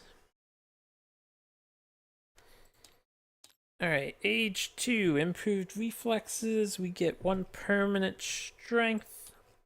It's always helpful. I will pick up all this stuff. Jesus, criminals. You hear that? It's like someone's knocking down a damn door. It's so loud. And they exploded. I think Tabletop Simulator, I don't know if you guys are ever going to watch these videos, but stacking mechanics, they need a little bit of assistance. Like if you change your coding so stacking has like a teeny bit of spacing in between everything that you stack instead of being inside each other where they explode, there's just a little leeway. I bet you they would fall down nicely when you let go and they would stack better. Anyway. So he got XP, he got his strength, he got his proficiency. He has a destroyed back. Mei Fang. XP. Proficiency. Skips the next hunt. Broken rib is permanent. Dislocated shoulder, we fixed that. And disemboweled, we carry her back to the camp, so she's all good. I really don't remember what the hell was I carrying? I didn't have 2 empty slots, right? What did she have? I don't remember. Anyway. Weapon XP, we're Fist and Teeth Specialist. 1 off from age 2. Alright. I'm surprised I actually managed to get Fist and Tooth. I don't know why I copied that. It copied itself. There you go. So Fist and Tooth specialization. Squeamish sucks. I hope I didn't break the honorable rule. I don't think I ever attacked. You know what? I might have attacked the blind spot once at the end there. I think I did attack the blind spot, but I missed both hits, so hopefully I didn't like break this rule or forget it too bad. I'm trying to get better about paying attention to everything. Dislocated shoulder is fixed. I'll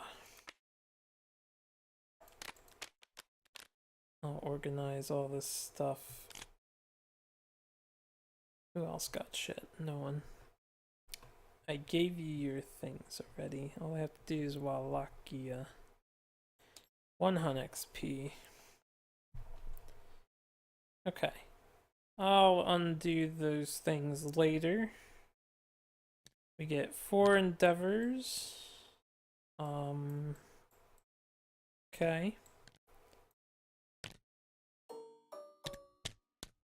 I don't know where that endeavor disappeared to, but it...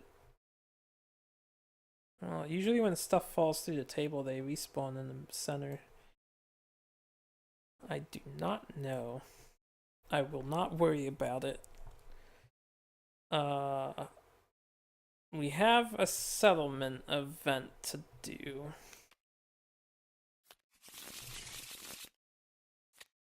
And just to double check, nobody has Tinker, right? He's the only one with abilities. Skull Eater. God damn it. This again? Really? Randomly choose a returning survivor. 3 insanity.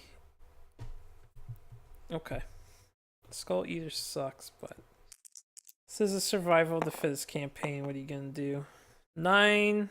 That's a reroll. 9 and 10 reroll. 8's the highest we go, so 5. Eddie is a Skull Eater. He consumes the skull of a deceased survivor. We already ate the skull of Kazuki, so I guess he's eating mice. Roll on the table below. He gains marrow hunger. I'm gonna do the roll first before I get the card out. We might be able to save him too. 5. Probably not.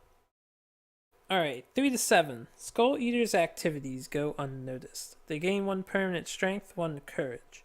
Add the murder settlement event to the timeline next year. Okay. So there's going to be 2 settlement events next year, and somebody's going to die, and I'm not going to like it because it's my axe user. What am I looking for here? I'm looking for Tish button.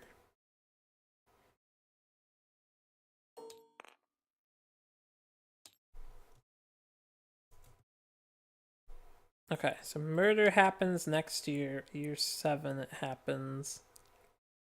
I believe, actually, the way this works, I think we're forced to do the murder settlement event. I believe that's how it works.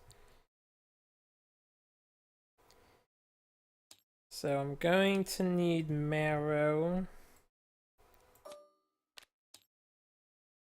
I really hate this event. This event's so stupid. She's dead. She has the most Hun XP.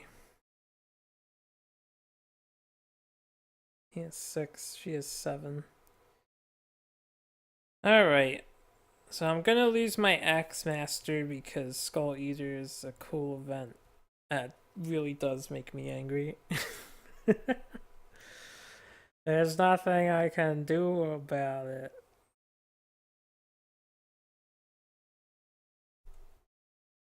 Oh, I remember what I use now. I use Dry Acanthus. She has to skip the next hunt anyway. 2. So I guess we'll bid farewell to Mei Fang. I don't think there's any getting out of the murder event, and I'm not gonna put Scorpion at risk. She no longer has to skip the next hunt. So I don't know why that box unchecked, but she got purified last year. You're still purified, right? Yeah. That's why she skipped the hunt. So that happened. Death count, no one died. Update the timeline. It is year 7, so Phoenix Feather. I'll just go ahead and add Phoenix to the quarry list. We do get access to it now. And we'll read the story. Okay. Phoenix Feather. Skies bubble and murmur as a dark presence. Let me get a drink. Tears through the atmosphere like a negative lightning bolt. Sucking the air and energy from all who gaze upon it. A light rain begins. The survivors turn their eyes up to see a huge iridescent feather slowly floating toward the ground. Their lantern lights reflect strange rainbows off the twisting feather. A primal fear takes root in the settlement. You may now hunt the phoenix, add it to the quarry list on the settlement record sheet, nominate a single survivor, they gain 1 courage, and break the silence.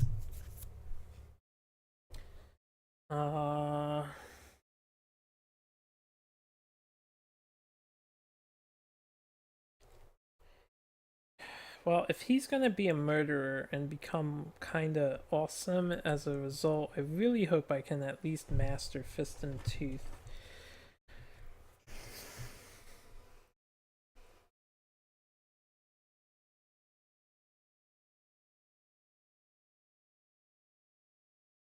Okay, if I roll a 1, someone dies, so let's pick a... We'll let Wallachia do it. Break the silence, Wallachia. It's kind of a generic character.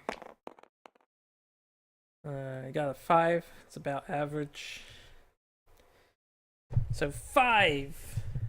If the settlement chose survival of the fittest, the survivor raves to no one in particular about an oncoming trial. Bursting into laughter and tearing the feather apart, the survivor gains 1 permanent evasion and the honorable disorder. Okay, so when you have the colored box, you do that instead of the normal text. So it looks like we won't gain a phoenix feather and understanding, but permanent evasion is really good, and honorable disorder is, if I remember it, not that bad. Okay, so maybe I can turn Wallachia into a tank. I guess I'll write on his deeds that he broke the silence when the phoenix feather fell. Kind of hard to see, whatever. And Eddie, I don't know why that occurs sometimes. It's almost like I hit one of these buttons through the back side. But Eddie ate my skull and plotted murder. Yeah, I don't always add events of like cool stuff that happens, especially when I'm doing the hunt. Like if I got a critical wound on things, I should have said cool stuff. Anyway, timeline updated. Phoenix feather. We got the phoenix. Go team. We're gonna have murder next year. I hate the murder event. I hate Skull Eater. I hope they add a few more settlement events in the new expansion. You can keep the bad ones. It's all part of the fun and games, but can we get some positive things? Some positive things. Alright, I've got 3 acanthuses here. I'm going to actually keep them as acanthus in case I want to get involved in cooking in the future, so they can stay consumable. Got 2 flies. Let me pull out my extra shit. And we have 2 iron. Alright, I'm just gonna take a minute to organize myself here. See what kind of stuff I have. Oh yeah, I got 2 insanity to give out to the people who got this. Well, since May is pretty much good as dead, I'll just give her the insanity. That's for the teeth. Your bone, organ, bone, hide, bone, organ, bone, mystery, hide. Didn't get a lot of hide. Okay, yeah, we did. Well, we got a fair amount. We got a fuck ton of bones, though. That is a lot of bones. That is a lot of bones. Alright. I hope you guys, if you're just here for showdowns and such, thank you for watching, but I've been enjoying keeping my episodes an entire year, settlement phase included, instead of doing separate videos, so I am going to finish up here. So if you want to stick around, we are going to do the settlement phase. I know the video's been going on for a while, but will be a fair bit longer as I determine what the hell I'm doing here. We are going to innovate right now. So hide, organ, bone, innovate. And this is going to be a very special innovation. I do have some posium. I forgot if I had that in this campaign. So this is going to be a special innovation. Alright, Sauna Shrine. When survivors depart for a nemesis encounter or special showdown, they gain 10 survival. Wow. Tribute. Spend an organ, roll 1d10. 1 to 4, gain 2 insanity, 5+. Departing survivors promise they will return. They gain 2 strength plus 2 strength tokens and add 1 all hit locations. Dude, this thing is amazing late game and mid game.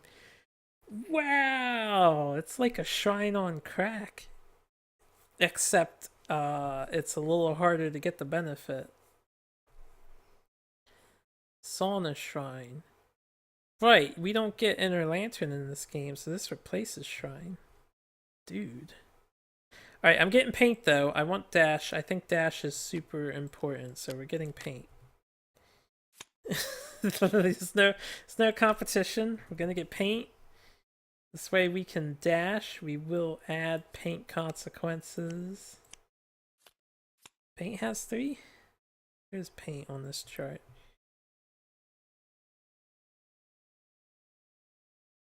It does have 3.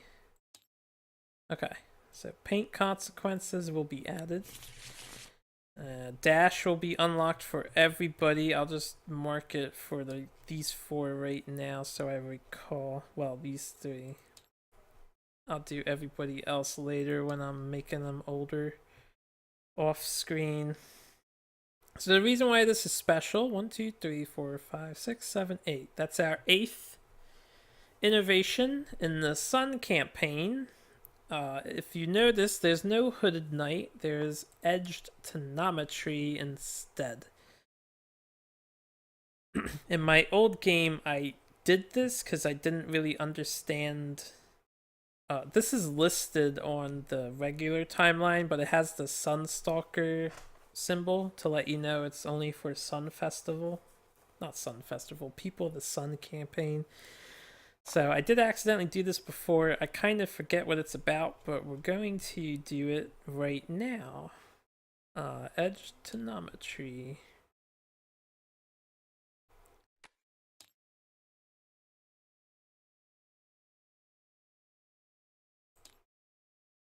Okay. In a dim silence, the survivors gathered around a mysterious swordmaster. As instructed, each had one eye covered by a patch, and was forbidden to blink with the other. Their exposed eyes dry and twitching, they peered into the darkness.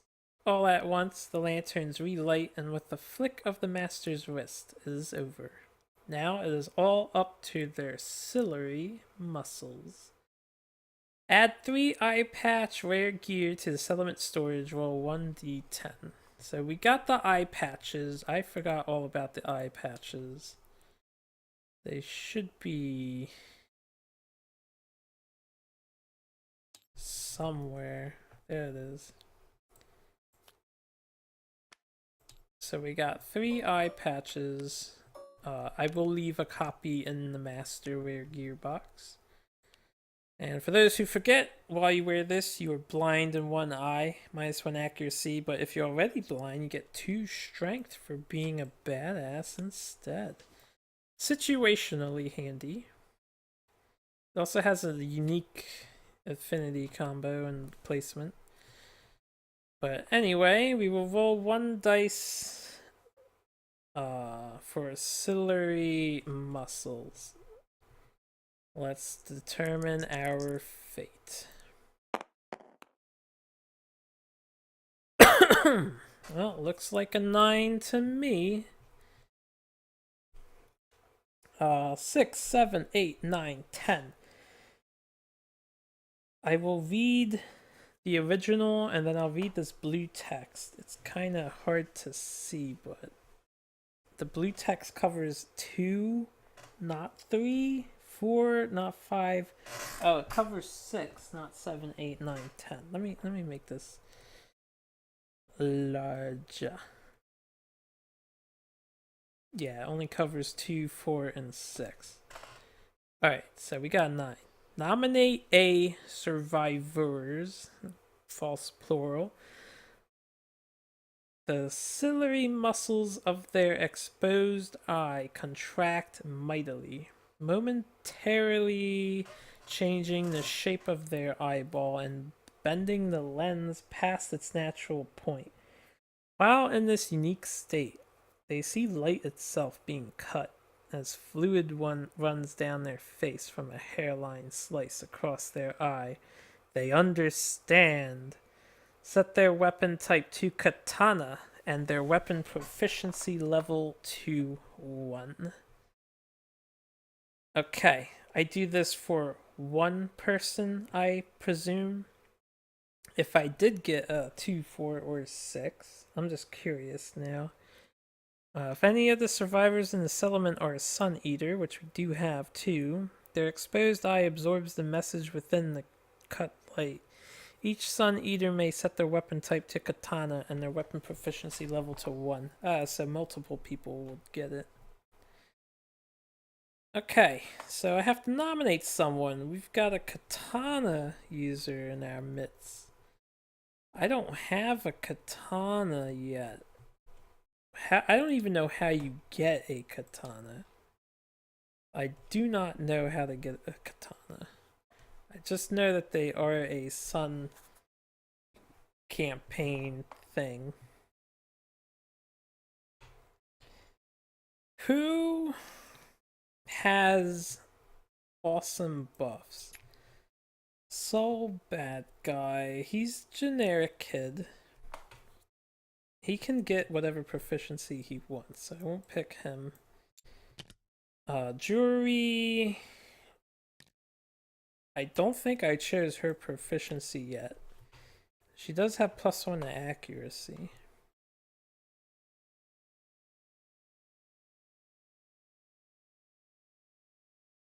Maybe. We don't want her because she's gonna die. Dormammu's got nothing going on for him. He's pretty generic. Mega Man's pretty generic. Haomaru is relatively generic. He has a bonus to accuracy as well.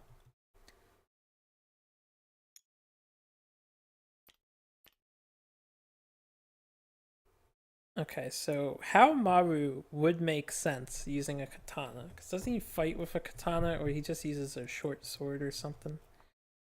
Pain Wheel's got nothing special, but the 100 XP, so she could get something she wants later. Psylocke's got nothing. Ivy is just a baby mama, if I remember. Bond Janet, I already had her plan to be a backup Fist and Tooth. She is a Sun Eater and she has a +1 luck, so she could be a cool katana user if the katana benefits luck. Let me read the katana proficiency because I don't know what it does. Yeah, sure. Katana. You may not select this as your weapon type. If you are blind and have 4+ levels of katana proficiency, gain the following. On your first perfect hit, each attack with a katana, do not draw a hit location, the monster suffers 1 wound.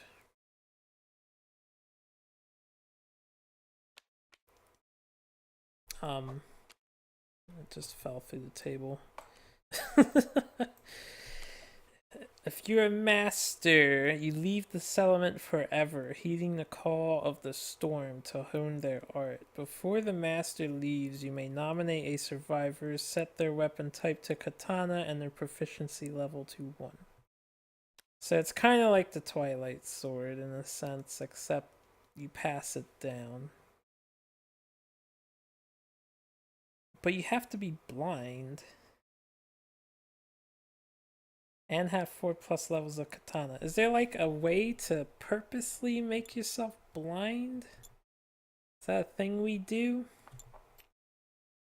Well, I'm not sure, but we are going to want to use new people soon, so guess what? Harumaru, you are a katana master.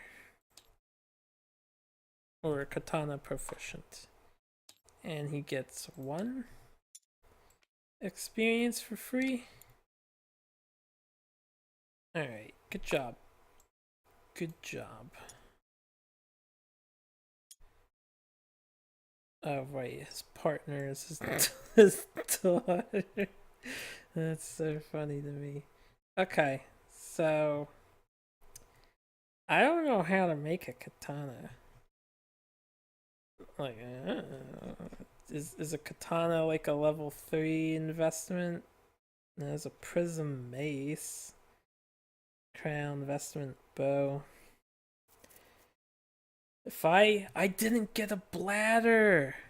I wanted a bladder so bad. I'm gonna have to kill more antelopes if I want to make that bow and try it out.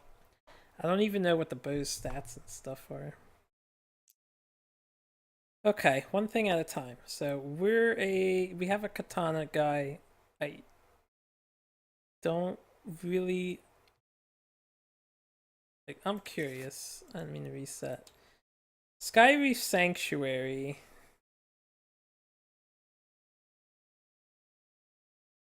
I don't know if we get this in this campaign. I think this is if you add.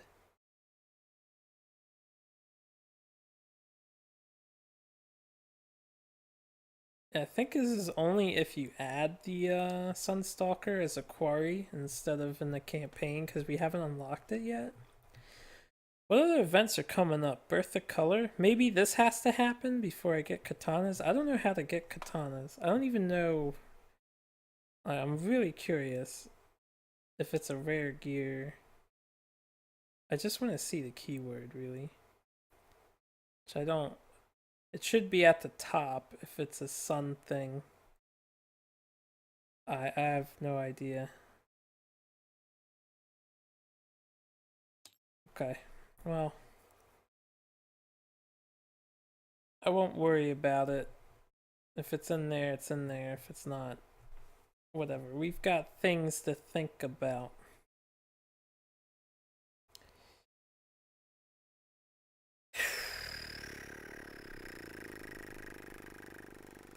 I actually didn't get any scrap.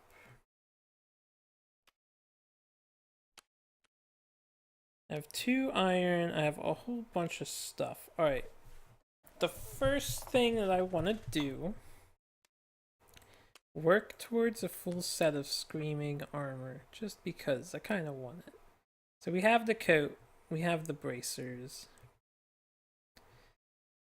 Means we need the horns, which I still haven't gotten a spiral horn. We need the skirt and the leg warmers. So a pelt, and a hide. Pelt. You know what? I'm not gonna make them both.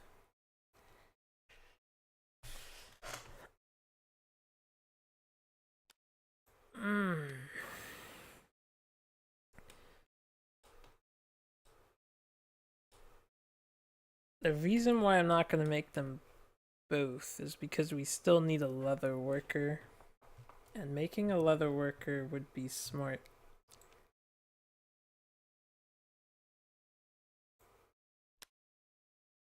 Alright, so I'm going to keep a pelt for the future. That's what we'll do. I'm going to use these 2 mystery ingredients as hide. And we'll use an endeavor. We also need an organ, which we have on spare muscly gums.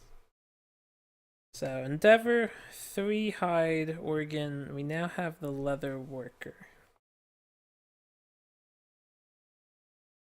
So I just wanted to at least unlock this so we could work towards that. I will convert this pelt into a screaming antelope skirt, which is just 2 armor, nothing else. Screaming skirt, 1 pelt. Alright. And I'll hold on to this other pelt. Next thing that I want to consider. I can, at the moment, make a child of the sun. Guaranteed. Let's put that there for now. And we can move this. Yeah. So I can make a child of the sun if I want. It would require some wincest, but we can do it.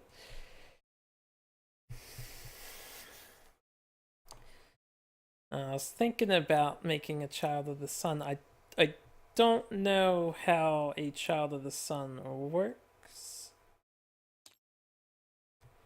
but the way you get it, and I was thinking about this, you need an 11 plus. Well, if you have 2 sun eaters, you add 5 to the water birth roll result, and then one of my sun eaters is purified. Now the only problem is if the parents have sun eater secret fighting art, they forget it.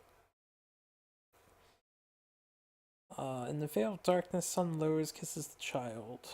The frightened parents feel the warmth of their bodies pass into the newborn. It becomes child of the sun. Indicate this on the record sheet and gets a permanent 1 strength and speed. So that's basically the super kid for this game, and I don't know what other benefits a child of the sun might have in the future if they survive for a while, but I could make a child of the sun.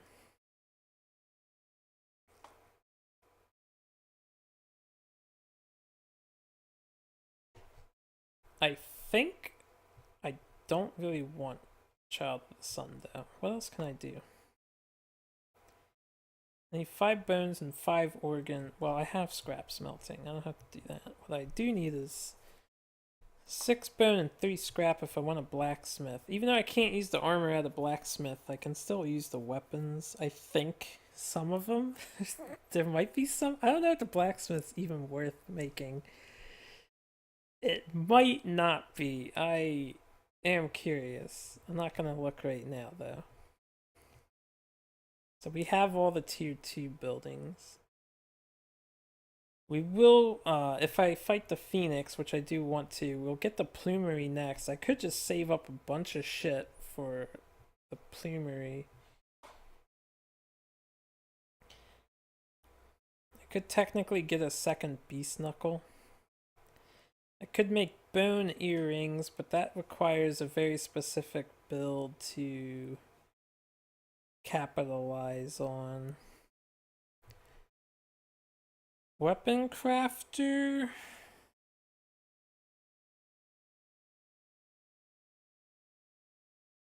I would like to make there's a katana, the rainbow katana. I would like to make that. And the sheath.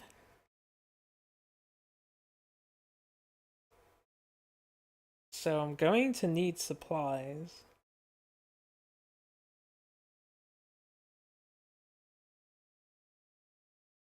I think what I could do is just purify a kid. Alright, let's narrow down my options, right? There's nothing to endeavor here. I don't have that. Nothing to endeavor here. Nothing to endeavor here. Nothing to well, we could augury, but there's no point in augurying. We have matchmaker and we have the sun. Or the sacred pool, purification ceremony. So there's no reason to augury unless I want survival or an understanding. I can scrap scavenge. This is the most realistic thing that I would utilize. I don't need scrap smelting. I'm not gonna make leather this time around. I don't have much hide left. Harvest ritual. I suppose I could do that again. I could harvest ritual.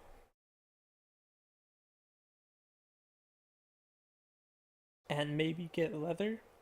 I'm not going to this time. We're fine. Well, get hide. I guess depending on how much hide I got, and then I made leather, it would be a decent start to stuff, but I'm not going to worry about it. So the other thing we can do, it's finding scrap scavenge. Nothing to do here, we innovated already. Purification ceremony. Sacred water. What I can try to do is just make a bunch of kids. Cause I have 2 love juices. We could always use more population. It's kind of dangerous still since we're survival of the fittest. To that end, I think what I want to do is purify somebody. So we're gonna purify. Someone has to skip the next hunt. It was May. She's gonna die though. I can't take Scorpion on the next hunt. So I think I'm gonna purify Scorpion. We're gonna purify Scorpion. I can't take him on the next hunt because then his experience will tie May's and he'll get murdered. If you're familiar with the murder event, it's the highest XP person gets offed. So we can purify Scorpion. Alright. Can't depart this year. Protective disorder will 1d10 A plus gain an attribute of your choice or gain a strength or accuracy. Okay, got a 2. So strength or accuracy, I will get him an accuracy. And you cannot depart this year. And you have overprotective, which I think someone else has. None of these people have it.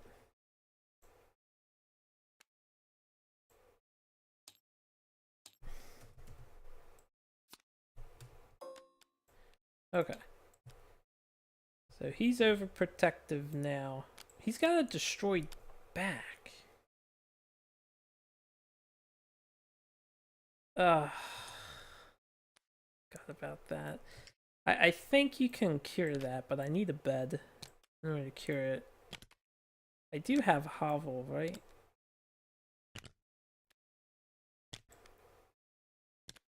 Oh well, we'll leave him purified. In fact, I'm gonna leave Scorpion out because he's gonna be our baby daddy. Baby making daddy. I don't even have Hovel yet. Damn. Should consider getting Hovel so I can get beds. There's so much that I want to do. We have plenty of time. It's only year 7. I guess we have plenty of time. Okay. So Scorpion is going to go back to chill. And he's purified now. I will consume a love juice. Who else is purified? She is. Jury is. Alright. Jury and Scorpion decided to hook up. So we're going to use a love juice. I already used it. Roll 2 dice and choose the lowest. But we have a +2 to the result because both parents are purified.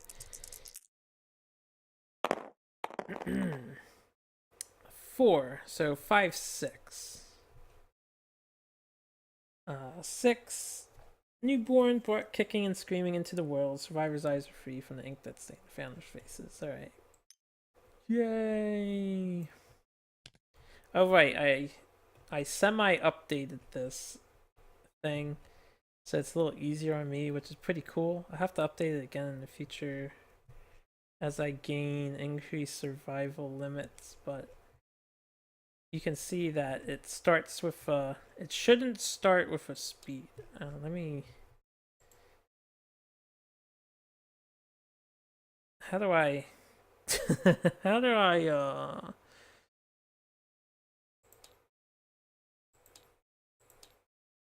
Okay, this is just a board piece now.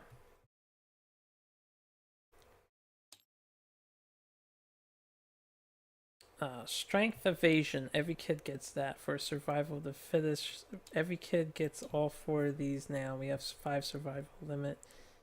And that is it. Yeah, and I'll leave that stuff blank. So then I want to custom this to be an infinite. And what I want to do is update this. Copy, paste. Put this inside of there. There we go. So now when I pull that out, I make infinite of these sheets. That's how you make an infinite bag, if anyone was curious. Make your own. Very easy to do. Pretty cool. Okay, so anyway, we've got this dude here, or girl. What is our ratio? Scorpion, Jory, Eddie, Wallachia. So dude. That's 7 dudes. 1, 2, 3, 4, 5, 6. Technically, we're even, aren't we? 7, 7, 14. I'll get another girl since one's about to be murdered. So female. This can be...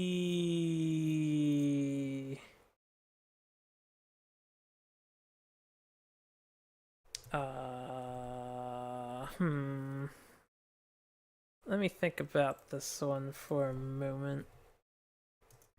What's a fighting game series in touch yet? Oh, you know what? I got a good one. Killer Instinct. We don't have a Killer Instinct character. What's her name? Jade or whatever? That's everyone's favorite female in Killer Instinct. Oh, I didn't want to go. I ended up on the damn homepage. Killer Instinct characters. Black Orchid. Is that her name? Black Orchid? Orchid. Yeah, it's not Jade. It is Orchid. Is it Black Orchid? Alright. I don't know if it's Black Orchid. I've never played the newest Killer Instinct, but we will get Orchid here. Because I remember her name was Orchid at least. So Orchid joins the party. I think everything should be as it is. Yep. And with that, the scale of this is incorrect. Right. Let me custom.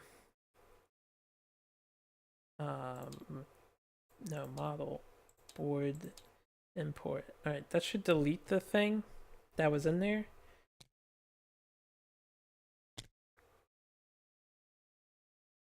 Thought something was wrong. Okay, that should be about even size. It's just getting locked onto something. Maybe not. It looks a little small. That should be even. There we go. Okay, cool. Now, the only problem is, let me copy paste this. Edit. Just blank. And you're not a boy or a girl. Everything else is fine. So this goes into... Did I make this an infinite? Infinite. That goes inside of there. There we go. There we go. That's how you do it. Make sure you get the right scale. I copied this originally. So we have Orchid. I guess I'll do this stuff first. We have Jurihan. Scorpion. I should do this stuff off screen, but if you guys want to hang out and listen to me, providing a extended video content as I do the extra stuff. Born in the year of the Lantern 7. Jurihan and Scorpion now have mated with each other. Why would anyone need to keep... I mean, it kind of makes sense to keep track of this. It's just extra input for me to do. Okay, so they're mates and they have a kid named Orchid.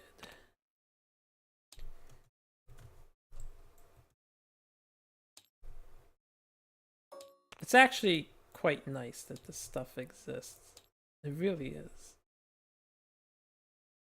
Alright, I'm not going to age them up yet because I will do that later with the exception of her, who I think I'll leave here so I remember not to age her.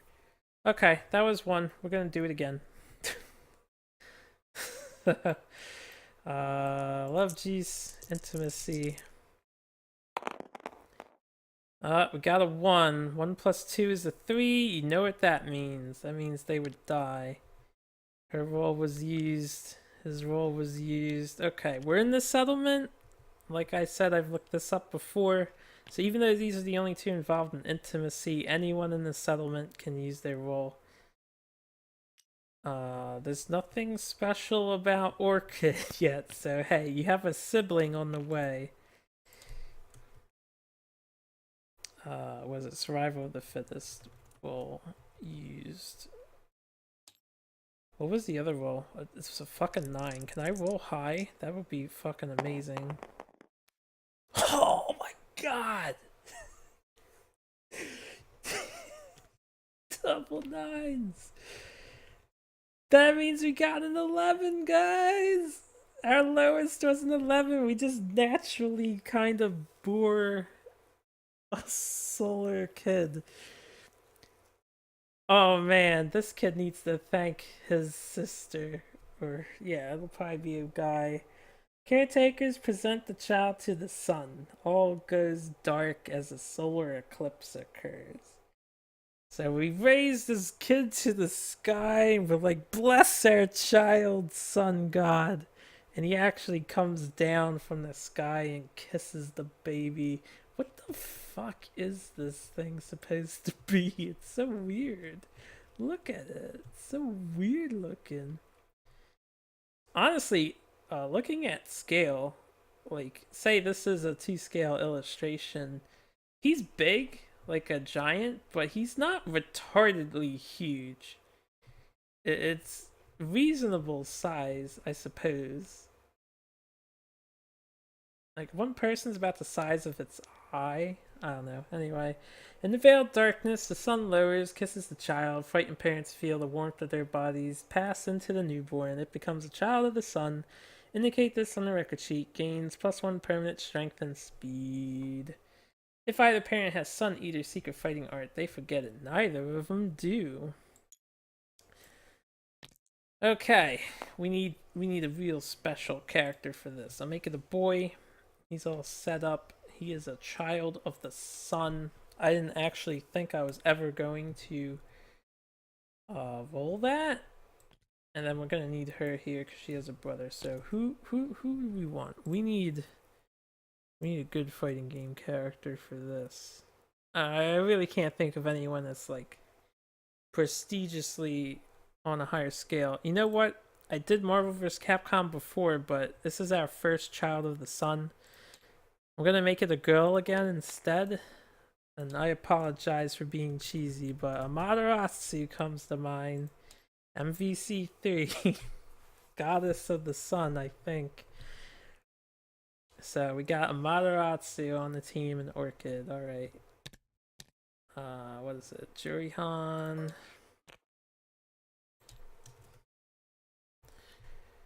Scorpion.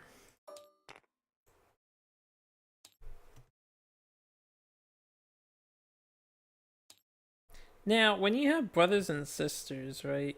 Do you put them on the list here? This is for their children. I don't think you add brothers and sisters info to each other. You just have to pay attention to who their brothers and sisters are by looking at the parent families. That's how I'm gonna do it, because that makes the most sense. I might have to change somebody's back. But these two will add Amaterasu.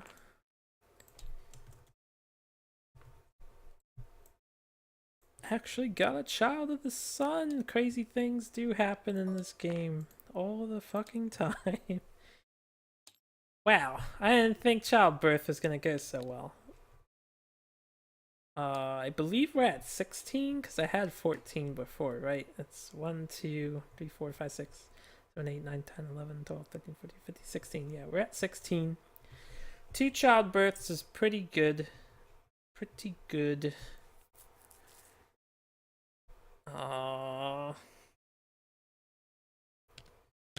Born in the 7th year.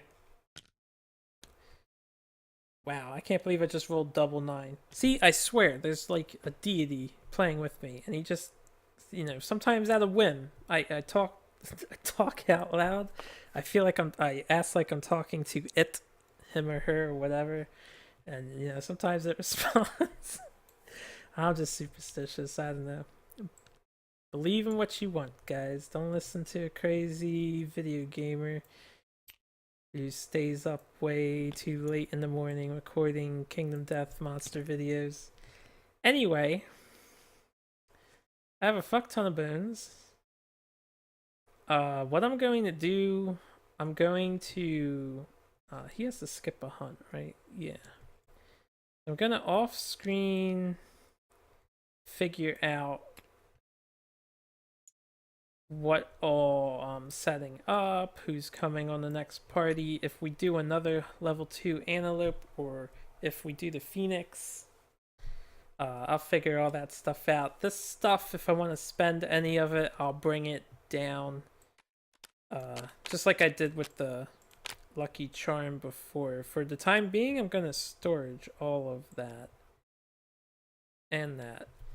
So thank you all for watching. That'll do it for this episode. It was hella long, and as we move forward, honestly, they might